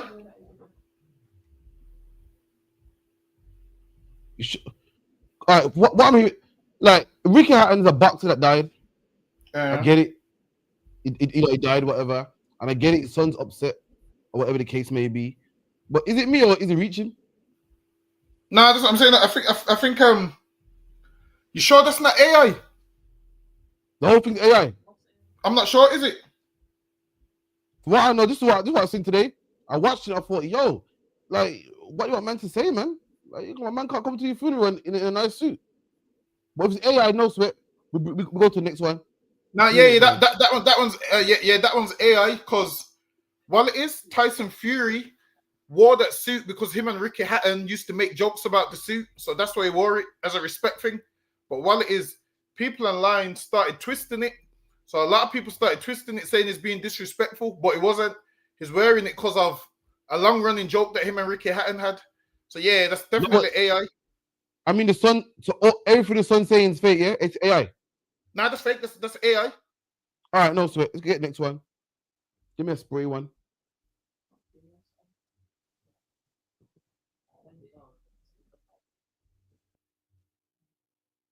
Man saying no, I'm trying no, don't get me wrong. Black people are the best. Don't get me wrong. No, don't get me wrong. This? But no, This but I'm Arab-loving talking. guy. No, stuff for our prophet's Arab, No, akhi. guy, madam. Yeah. prophet's Take black. it. Abraham alayhi salam, he's Arab, akhi. Bilal's black. Yeah, exactly. But it's for me, it's gone past the. Don't get it twisted. I was raised like that. I'm going mad. Black, and I'm down for black empowerment and all of those things. They're even going to get me in the comments anyway. They're probably going to get me now thinking, blah, blah. 100%. Now they're going to not knowing where I come from or not know how I've been raised and the books I've read and, all of these about black history and whatnot and black empowerment. My mum's all for that. So you don't feel we're the best? Like I said, the best person Crazy. is the one that is crazy. But my question is, did you have a choice of what color you will be? Yeah. Listen, man. Me and Spray don't ever agree. Well, Spray's right, man. You can't be a Muslim and be teaching black empowerment. You can't be a Christian and be a proud black man. Why? Because one is the religion of the Arabs and one is the religion of the white man. You feel me? Like, you can't be a black man. I'm proud to be black. You got a white woman on your arm. You can't be that proud if you can't even lie down with your own flesh. You can't talk about I'm black and I'm proud and black. This. Meanwhile, the God you serve ain't black. The language you speak ain't a black language. The land you go home to your Hajj in Mecca is not a black land. It's not a black country. That's the problem with these religions. These religions, they make you subservient to the people of that religion. If you're a black man and you're a Muslim, it makes you big up the Muslims, big up the Arabs, but it don't make you big up yourself. And Spray is right. This man's trying to say, no, I'm down with black empowerment. Spray said you can't. How are you down with black empowerment when you're trying to learn Arabic, not your own language? How are you down with black empowerment where the greatest man to you is an Arab? How can you be a black man who's proud when the greatest man to walk the face of the earth is a white man to you? You can't do, man. That's the problem with religions. You come to the ISUPK, man. The ISUPK is black empowerment. Right about now, it's October. It's Black White History Month, man. In the ISUPK, we teach utter Black History Month, real Black history, man. Where you come from, black man, who your God is, man. We teach that you are the sons of the prophets, Moses, Abraham, Isaac, Samson. All these great men come from you, man. You women also, before you was Nicki Minaj and before you was Little Kim, you was women like Ruth, man. You was women like Miriam and all these Deborah and all these wonderful women, man. You can't teach black empowerment and be no Muslim. It's impossible, man. It's lucky I yield. The Arabs won't even let you teach it. Like, with them, from you become a Muslim, you have to acknowledge that Muhammad is the greatest man that ever lived, and you have to acknowledge the Arabs. Because even in Islam, they got a structure. They got like a structure of how things work, and how it works in there is the Arabs at the very top. So you can't be in there teaching black empowerment because you're going against their hierarchy, man. You're going against the hierarchy that Muhammad set up. Muhammad had black slaves and all of them at the very bottom. So if you're trying to become a Muslim and trying to teach black empowerment, it's not going to work. The only way you can teach black empowerment is in the ISUPK, man. Why? Because we black, our king's black, God's black, everything's black. Now, how are you going to be in the Arab religion teaching black empowerment when Arabs hate niggas, man? You're in the wrong place. You're in the wrong place, man. Listen, it's like a Rastaman trying to sell pork, man. The two just don't go hand in hand. It's like a Rastaman talking about pork is better than idol. That's what it's like, man. It's like you can't do the two. You can't be a Muslim and trying to uplift black people. You can't do both, because being a Muslim uplifts the Arabs. Listen, man, there's a gangster from Birmingham, and they asked him like, "Yo, so you see your enemies? What happens if them?" And he goes, "Yo, I won't. If my enemies are Muslims, they're my brother." That's what he said. And I was like, "Wow, damn! If he said that about black people, black on black crime could stop tomorrow." Right. If he said, "Yo, I'm not gonna attack them, they're my brother," if he said those same words, crime would stop. I'm talking. This nigga was niggas was scared of him, and he was on video, and he goes, "Yo, well, if the Muslims, they're my brothers, then I can't do harm to them because they're Muslims, they're my brothers." And I was like, "Wow, damn! If you spoke like that about black men, you could unite all these areas that have issues with each other. If you just said, you know what, we are brothers, that would mean that sentence there would mean we wouldn't rob each other no more. We wouldn't harm each other no more. We wouldn't treat each other bad no more. That's what that would mean." But he came out and said, if they're Muslim, which is crazy, man. So you mean to say religion is more powerful to you than what race you come from? Understand this, man. You can change your religion every day of the week. You can't change your nationality, man. That's right. You can't do it. You can change your religion, but you can't change your nationality, man. When they dig up your bones and do DNA tests and whatnot, they're gonna say this was them bones is gonna say this was a nigger, man. Listen, I don't care. Listen, I don't care if they buried you in Muslim attire with a kufi. That's gonna disintegrate, man. That kufi is gonna disappear in the grave after a while, man. No one ain't even gonna know. But I'm telling you, what they will know is that you're a black man. That's what I'm saying to you. Listen, there's two things in life you can't change in life, man. Your race and your gender, man. That's what it is, man. You can't change your race and you can't change your gender, man. Some of you big men thinking you're a woman. One day when they dig up your grave, they ain't gonna say you're a woman, man. They're gonna say this was a whole nigger, man. That's what they're gonna say. They're gonna say this was a whole man. You can't change your DNA, your genetics, none of that, man. You're born a man, you're a man. You're born a black man, you're gonna die a black man. You're trying to hide in these religions, talking about the Arabs are so great. Listen, man, show me the Arabs that win in the Olympics. I'm yet to see. Show me the Arabs that win in kickboxing and boxing, and show me the Arab boxers and all of these things. Listen, man, black people are the greatest thing on the face of this earth. That's and right. you're suffocating how great you are in this religion. That's what you're doing, man. You're hiding how great you are in this religion. Us black people, we are musical people. In Islam, you're not allowed to listen to music because in hell, Shaitan is going to pour lava in your ears, man. That's what they believe. If you listen to music, Shaitan is going to pour lava in your ears. That's what they believe, man. Listen, man, we are people that like music. David used to play the music in Saul's house, man. Listen, before David turned into a warrior, the day before David killed Goliath, man, he was up in Saul's house playing music, man. The producer, a producer like Dr. Dre. That's what I'm saying. Listen, David's job. This is a time before you wake up in the morning and say, "Yo, Alexa, run 2 tunes." Nowadays, you wake up and say, "Yo, Alexa, run 2 tunes." Back in them days, Saul would wake up and say, "Yo, David, play that jam for me, man." David would get the harp, start playing the piano, whatever he had at the time. Listen, man. Like I said, this is before Alexa and having speakers on the stairs so you can hear the music when you're getting ready and whatnot. Listen, man, David had to physically play that music. We've been a musical people. So what you're trying to say is music's all throughout the Bible. It's all throughout the Bible. And then Muhammad comes and no more music. Muhammad comes and no more gold and no more wine and none of that. Come on, man. It should let you know that this man don't serve the same God as us. It should let you know that, man. We serve a God with flavor, man. That's right. We serve a God with flavor. All these like do is play their prayers, man. That's all they do. Listen, walk through town. That's how you hear them playing their prayers. Us and them ain't the same people. You mean to tell me that Young Spray's okay giving up the music he used to listen to hearing them prayers? Come on, man. Young Spray, I think you're lying, man. I think you're listening to rap music in secret. That's what I think. I think he drinking Ciroc in secret. The Bible says, give drink to those with a heavy heart that are ready to perish, man. That's what the Bible says. Listen, you've had a long day on the slave. Go have a shot at something, man. You're allowed to drink in the Bible. That's right. I mean, don't let these Muslims trick you out of who you are, and now you're gonna live your life like you're one of them. They're a very bland people, man. We ain't bland. So lucky at you. Absolutely, man. Run the next prayer one real quick. And when they get to our topic, man. I've still got absolutely correct, man.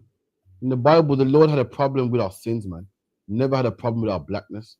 A black man becomes a Christian and straight away up straight and talking on nice and cutting his hair because braids are so ungodly and talking in slang is so ungodly. They're praying with all this good vocation and speaking. God never had a problem with our blackness, man. You come to our class on Thursday, we show you that slang is all in the Bible. God had a problem. You know what God had a problem with though? Us being homosexuals, man. Right. With us getting tattoos, with us having sex with white women. That's what God had a problem with, not our blackness, man. It's like a run that.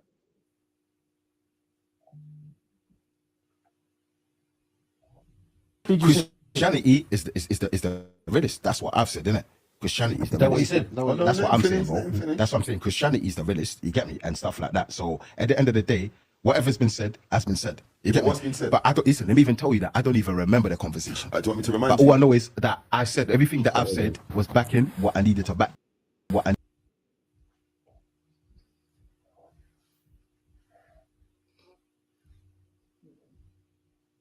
said, didn't it? Like what the fuck did you say? Like what I said, Christianity. What the fuck did you?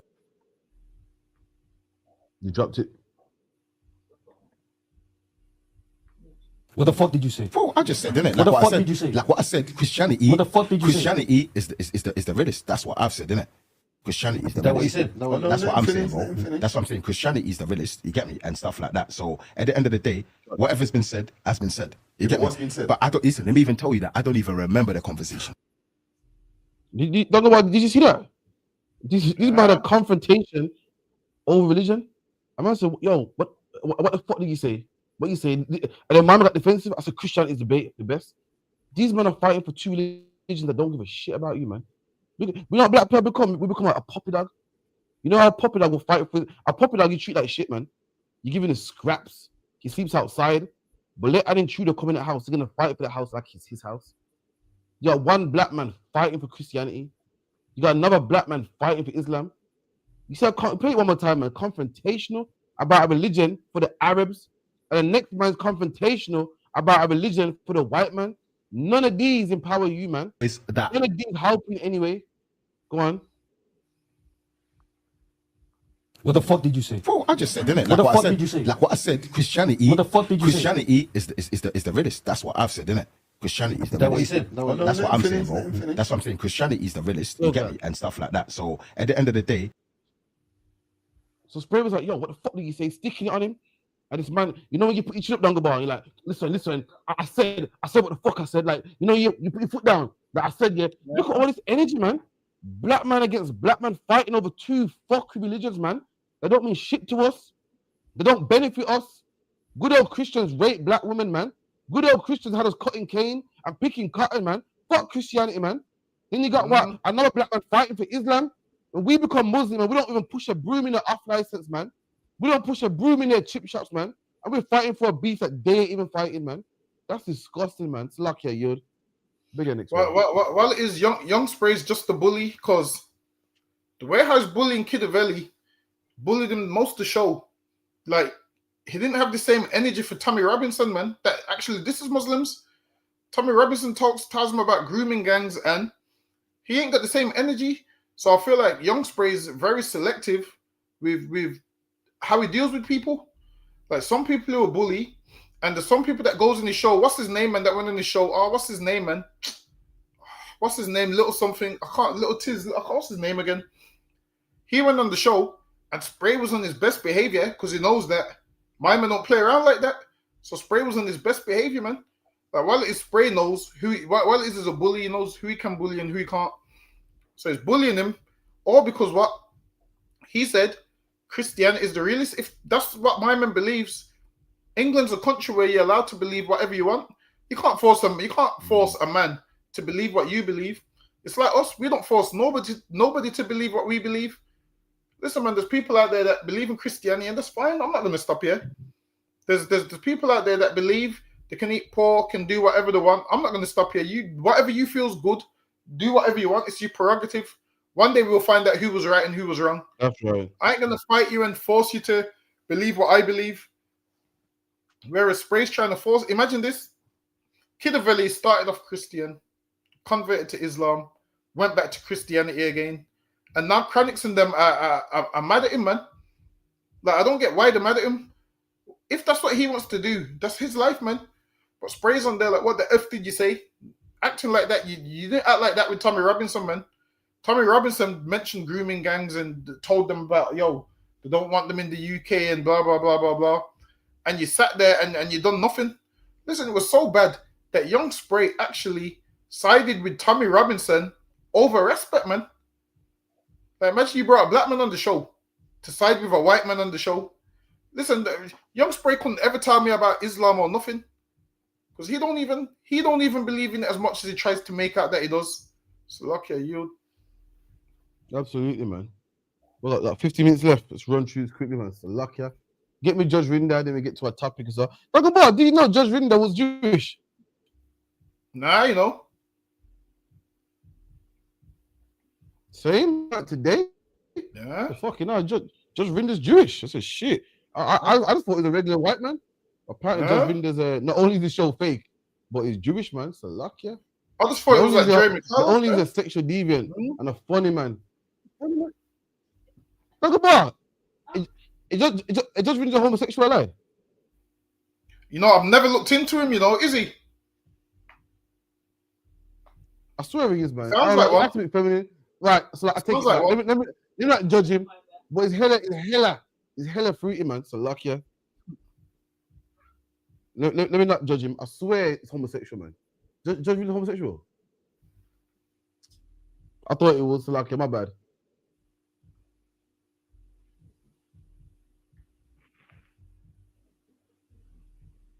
Lots of Jewish people are asking whether or not there is a future for them in this country. That's a real conversation that takes place in private. Now, obviously, I'm here, proudly Jewish, and I feel confident and I will remain hopeful about the future of this nation. But at the same time, when it seems as if the authorities who are there to protect you, that are there as part of community policing, are not able to, that does enduring violence to the sense of safety to our community that we experience every single day. And that's something which has to be very seriously considered by the police in the course of making this decision. Certainly in terms of what he can do, as you say, he can't, Sir Keir Starmer can't override the police view, but he could put pressure by way of the Home Secretary for their decision to be made public, so we know exactly what their decision was and the basis of it. He could... Right, so hold on. One incident happened in England, in Manchester, one day, where terrible terrorist attack happened in Manchester, man. Some man with a bomb, unalive 2 Jewish people, 1. And Judge, talk about this man saying, I don't know if Jewish people are safe no more in England. We got to question our safety and blah, blah, blah, blah, and the whole world got to stop it. Everyone's crying. So hold on. You're going to worry about 2 Jewish people dying, 2 Jewish people that on 1 attack. Prior to this, the Jewish man ain't been attacked in what, 60 years, 100 years in England? And now Jewish man is questioning his safety in England? Then how do you think black people feel, man? If you're going to worry about my safety in England, how do you think we feel when Mark Duggan dies by the hands of the police, when people are supposed to protect us? How do you think we feel when Rashawn Child dies by the police, the people are supposed to protect us? How do you think we feel when the shots ringing off in our neighborhoods, man? When police are stopping frisking us, when there's black on black crime, drugs in our neighborhoods, all types of things going on, man. When our elderly are being deported by the Home Office. We don't feel safe by the Home Office, man. We're being deported, man. We don't feel safe, but no one gives a fuck about us, man. We're just niggas, man. They don't care about us. You'll be fine. But 1 attack, boy, I don't know if we feel safe no more, man. 1 isolated attack, I don't know if we feel safe no more. How do black people feel, man? You're a black man that came to England when you was 4 years old. You ain't even safe in England, man. You wake up one day, guess what? You got no more NHS benefits, man. They put you in a detention center, send you home. You're a black man, 16, trying to live a life, man. You got to duck and dodge bullets and knives and zombie knives, man. You're a young black man, you get stopped and frisked by the police. He puts his hand down your neck, man, and kills you. You're a young black man like Mark Duggan, you get killed by the same people that's supposed to police our neighborhood. We're the ones that don't feel safe, man. We're the ones, look, we should be asking, shit, I don't feel safe no more, man. You're worried about one isolated attack. Nigga, we don't feel safe around the people that's supposed to police our neighborhoods. We don't feel safe around what the Home Office that's supposed to be what a government industry, man. We don't feel safe around you. We're the ones that should be threatened. We're the ones everyone should be running to our need and helping us. But no, everyone runs to you, man, over one isolated attack. So like you said. So lucky, I just got to chime in right quick because I've got some clarity. Come on. Rob Rinda is 100%. Come on, gay. I tell you, I can see him. Judge Rinda clearly a funny man. Clearly, you can look at him and see it, man. You couldn't see that shit. I didn't know. Nah, come on, man. Pick up, you know. About Jewish. To be fair, I don't watch his stuff, but yeah, he's gay. Come on, man. Dogger boy, you didn't see Judge Rinda was gay. Nah, that's what I'm saying. He definitely had feminine traits, but I've never. To be fair, I've never watched Judge Rinda like that. If anything, I would watch Jeremy Kyle out of all of them. I'd watch Jeremy Kyle, Judge Judy. What's the next one? Who Wants to Be a Millionaire? No, what's the one with the woman? What's that one with the woman now? And The Weakest Link. That's what I'd watch. I Robinson. But with Judge Rinda, I mean, Judge Rinda, you don't have nothing to worry about. I mean, the man that done the awful attack in Manchester, you do know the police saved you and killed him, right? I mean, the police killed the man that done the attack. You got nothing to be afraid of. Now, Judge Rinda, this is the difference. The people that kill black people, they're still alive walking the earth today, man. We should be afraid because the killers of black people are still walking the earth today. Now, the killers of those Jewish men, guess what? He's dead, man. He's dead. The Jewish community is safe. The police came there and responded almost straight away, man. Listen, the police responded so quick. Listen, they tried to treat the victim like a black man, like, oh, we shot him by accident. Listen, they love the Jewish community so much that they treated the suspect like a black man. Talking about, oh, we shot him by accident. You seen the man on the floor moving around, they shot him again. Claimed it was by accident. But listen, man, Judge Rinda, there's nothing to worry about. The killer of those Jewish men, he's dead now. So you're safe. That's right. The community is safe. Understand this. Mark Duggan's killer is still alive. Now, other black people's killers, police, listen, Marcus Mead's killer, no one knows who it is because the father said the police ain't told them who killed his son. So he's saying any police officer he sees could be one of them that killed his son. If anything, Judge Rinda, it's not safe for black people. Judge Rinda, what I've realized is you're not a very good judge because a good judge would know that. A good judge would know that black people's life is in danger and yours isn't. I mean, Judge Rinda, you're safe. Nobody even knows you're Jewish. You just let people know you're Jewish right now. You could have just continued living your life. LGBT, you could have been fine. You could have been fine. LGBT, them Arab men, Judge Rinda, them Muslim men wouldn't be trying to harm you. They would be trying to do other things with you because you're all LGBT. That's what they'll be trying to do with you, man. But now you've let them know you're Jewish when you didn't have to. Like I said, the Jewish community, you're very much safe because the one man that tried to attack your community, he's now dead. Hold on, the other men as well. Who's the men that tried to burn down Keir Starmer's properties? Some men tried to burn down Keir Starmer's properties. What, recently? I don't know about that, you know. Yeah, it was on the news today. I think they tried burning down his properties. Something else was on the news as well. I think there was some terrorist that was planning to burn down synagogues. They got jailed for a long time. Hold on. And they made I saw it on the news, you know, earlier a little while about, was it 3 men that something about a 3D printer? It might be that one. It might be that. Yeah, I did skim past it, you know. I'll look into it. But yeah, they went to burn down Keir Starmer's properties. There was some men that wanted to attack synagogues and they got jailed for a long time. I believe some men pleaded not guilty. Say that again. Was it synagogues and mosques or something like that? I looked into it today. Yeah, Khan. No. Well, it was neo-Nazis that wanted to burn down the mosques. That's what it was. Mm. So neo-Nazis wanted to burn down the mosques. I'm sure they wanted to burn down synagogues as well, mosques and synagogues.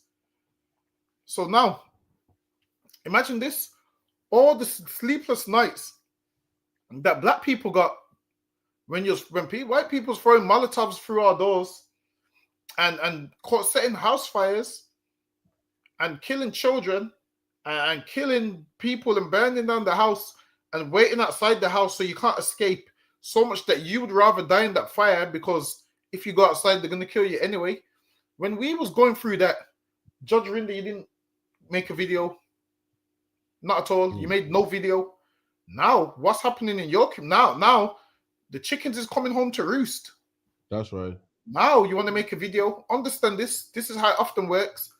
All the violence that you do to black people and nobody speaks out about it and stops it, what you'll find that is years down the line, that same violence white people start doing to white people, man. And then that's when it becomes a problem. That violence, other races start doing it to each other, and then it becomes a problem. But when it was us, it was no problem whatsoever. Judge Rinder never once came out and said anything. Now when they burn down Keir Starmer's house, people are going to jail. Nobody went to jail when they actually burnt down our house, man. Imagine this. All their old tactics that they did to us, now they're doing it to each other. It's a problem now. But when you was doing it to black people, it was fine. And this is one of the most beautiful things is why they oppress us and harm us and do all these things to us.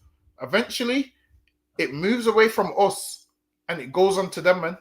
Understand this? The cup of trembling that you gave to us, now you're drinking from that same cup of trembling now, man. That's right. Listen, we drank that cup of trembling to where we can't tremble no more now. We've already gone through everything. There's nothing new you can show us. Now, you've got that cup of trembling now, and now you're fearful for your life. So much that us as black people, we feared for our life once upon a time, and it's been going on so long that we no longer fear for our life now.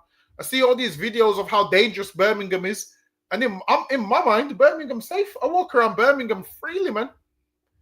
I walk around Birmingham freely, every city, every area, without a care in the world. And now everybody else is so petrified. England's so dangerous. You never know when this is going to happen. But when it was happening to us, it wasn't dangerous. Now, we're so used to living in danger, it seems normal to us. Now you people that didn't live in danger are now living in danger.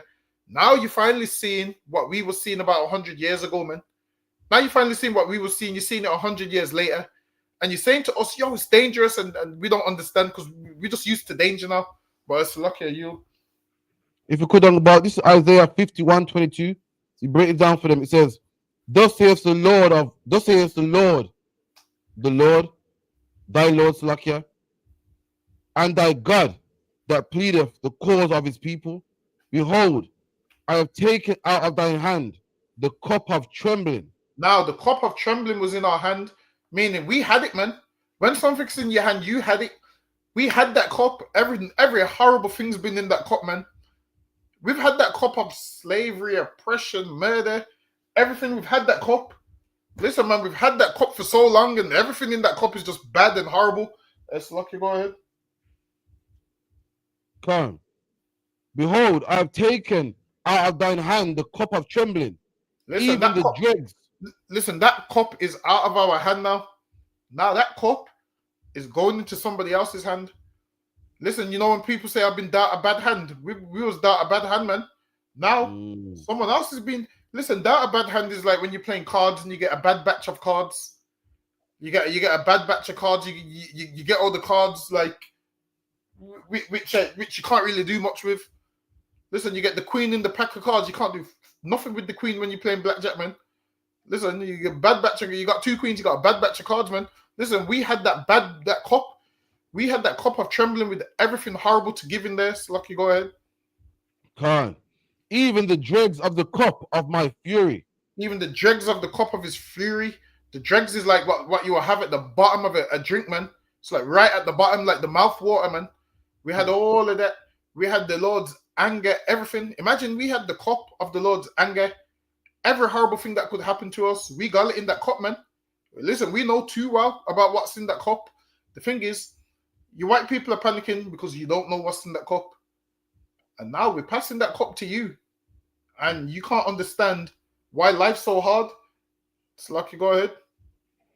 Thou shalt no more drink it again. But listen, man, the time's coming. We ain't going to drink from that cup again. The time's coming when we're going to be safe. The time's coming when we're going to police our own communities. The time's coming when we're going to be able to walk around in the sunshine freely. The time's coming when our children's going to not get killed by the police and so forth. The time's coming when we're going to be the policemen. That's where that time's coming. It says we ain't drinking from that cup again, so I can go ahead. But I will put it into the hand of them that afflict thee. Oh, so now that cup's gone into our enemy's hand, and they're looking in that cup, and they're seeing things in that cup that, yo, we thought only black people live like this. In their mind, that cup belonged to black people. That's right. Now, this cup that did belong to black people, it now belongs to white people now.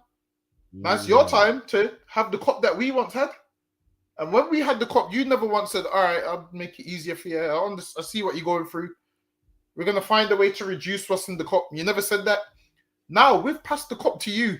You're looking in that cup and you're seeing how black people live in that cup. You're seeing what happened to black people in that cup is now happening to you. Now the fury of the Lord is on you. And listen, it's going to happen. So every horrible thing that happened to us, just know it's going to happen to you. So lucky, go ahead. That's right, man.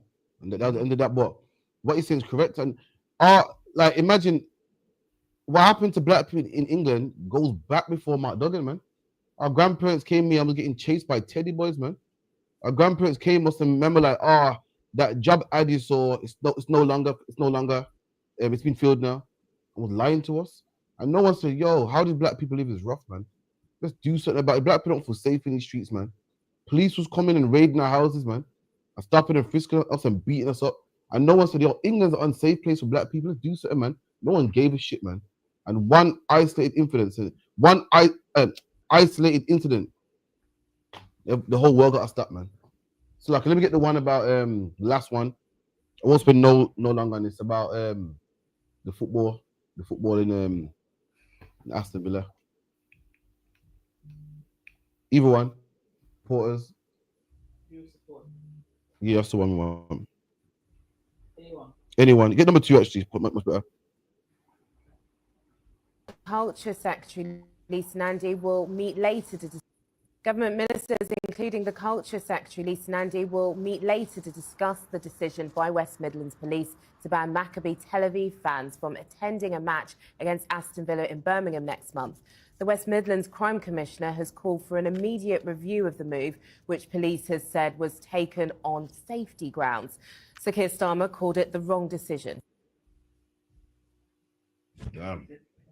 Let me tell you, it's like a double bar. Imagine this year, Israel is playing Aston Villa in a football game, and because Aston is predominantly a Muslim area, they said, listen, you Israeli fans can't come to Aston, man. Ban them, man. Salakia Yod, man. Damn. Already in the gym, they've been talking, all them East Indians been saying they're going down there. Damn, listen, real. Yeah, they've been saying November 7th, we're going to go mash them up. They say, listen, they're going down there. They've been talking about it for ages that they're going down there. And these lot should just understand it's a game. Like, it's a game. These ones here ain't the ones that's dropping bombs on you in Palestine. It's not these ones. A lot of these fans are in England. They're going to be Jewish people in England that support, what are they called? I can't remember what they're called. They're called Maccabi, or whatever they're called, the team. Some nonsense like that. Tel Aviv, Maccabi or Maccabi, however they pronounce it. So now, imagine this. They're coming to play in Villa and they can't have none of their fans there. Then Tel Aviv should refuse to play. Imagine that. This is a game and your fans can't. Do you know you're 8 years old? When I found out Jewish people play football, I had no fucking idea. Listen, everyone knows about Real Madrid, Arsenal, Chelsea, fucking even other leagues outside of England, like Real Madrid and whatnot, and Spanish leagues, and even Brazilians. I did not know Jewish people play football. You know that? I had no idea. So lucky. Listen, I know about the regular boys before I know about these man. Fuck it out. Yeah. So November 7th is going to be a rough day for them, man. Because if the fans do come, while it is, them Muslims are taking their issue. They're definitely going to take their problem out on them. So now these are saying safety concerns because they know what's going to happen. Obviously, they must be seeing the reports that everyone's seeing. But to ban the fans, no, like that's too far. But now, really, the reason why Keir Starmer's mad is because now, with this happening, now Keir Starmer's going to see that England's becoming a Muslim country. Imagine that, being a white man in 10 Downing Street, and you hear a predominantly Muslim area, so there can't be a football match on. Now he's going to reevaluate. Now they're going to reevaluate who they let into the country. If these Muslims were smart, they'll play it cool and act civilized, because they're the ones that want to bring their wives here from abroad and all of those things. And soon they're just going to close the borders and be like, nope, we've let too much of them in that we can't even have a football game. So listen, I might want to play it smart. So lucky you. Big man thing, big man thing here. I don't watch football, but from your expertise, who's winning? Villa or Tel Aviv? Villa? Really? Villa's dead though, man. Nah, but you see what it is? Villa's dead because they're in England, but England's a footballing country. So that's like saying, while it's like saying a man that's in the Premier League versus a man that's, you get me? It's like saying a man that's skilled against a man that's not skilled. So I'd say Villa all day, because you listen, they're in the Premiership. Whereas Tel Aviv, no one even knows about them. You see the only people that go play, you see teams in Saudi Arabia and Israel and them teams there, them leagues are non-existent. Think about it. When have you ever seen anyone pick any team from Israel on FIFA? That's what I'm saying? I don't think they exist. See? It's like a big man thing. Hold on. So when you play FIFA, are these teams even on there? Yeah, they'll be on there. Fuck you know, they must never get picked, man. That's what I'm saying. When have you ever seen Israel in the World Cup qualify for the quarterfinals or semis? Never. Listen, I've seen Mexico qualify before them, man. See, that's what I'm saying. So now, if they've never qualified, that should let you know the caliber of the team. Yeah, true. Makes sense still. Boy, well, listen, man. Why the Dunga Bar for coming through? Why for everyone for coming through, man? Like, share, subscribe. We'll be here again Friday 9 to 11. We at camp tomorrow in Leicester at the Clock Tower. You'll see the priests and prophets blazing, doing what we do best. Sabbath service 10 to 11. And with that, to Wild Dunga Bar for coming through. Dunga Bar, when's Mechanica, Slakia? December the 14th. Listen, December the 14th. Mark your calendar. December the 14th. Mark your calendar, man. We're going to have a whale of a time. We're going to break down the whole thing with the Maccabees. Come on now, man. December. What's the month now? October. You're almost 2 months away, man. 8 weeks away. Come on down to that. We're going to have a whale of a time. So lucky. You. All right, with that, man. We say shalom, man. What everyone? What everyone in chat? What from a beautiful wife, hairdresser, stylish, producer, everything. Dangaba. She's breakfast. So like, go on. Dangaba, quick one. The kids have been asking me about the history of Halloween and stuff. And whilst we're on topic, can I request that on your Wednesday class you cover that? Is that possible? Hold on, what's the date? Hold on, let me see the date. Bear with me once. Let me see when it lands. All right, that will be the 22nd. I might be a week ahead still. Yeah, I'll do it on the 29th. One of them. Okay. All right. Yeah. Listen, tell them I'll give him the full breakdown on why we ain't going no pumpkin picking. Why we're not doing no. Please, if you could, because I don't have the answer. Why we're not doing no jack-o'-lantern when the craziest thing is, before it was a pumpkin, originally it was a turnip. But you want to find out about that? History class 20. Everyone online, you want to find out about Halloween? History class 29th of October. So luck you. Most Christ, the water. With that, we say shalom, man. The water for everybody. Who got in there, man? I can't do man. Who Nakapaya, Tazapawan. Who else? Bayana. Who else? Sharpa, Taznawa, Rocky Allah, Nakapaya, Ira, and Kayala. I think that's the whole of it. There you go, man. Lord and Christ, man. You like keep supporting the truth. Pay your tithes. 10% of every penny goes to the priest. and prophets of God, man. And with that, I say shalom. Shalom.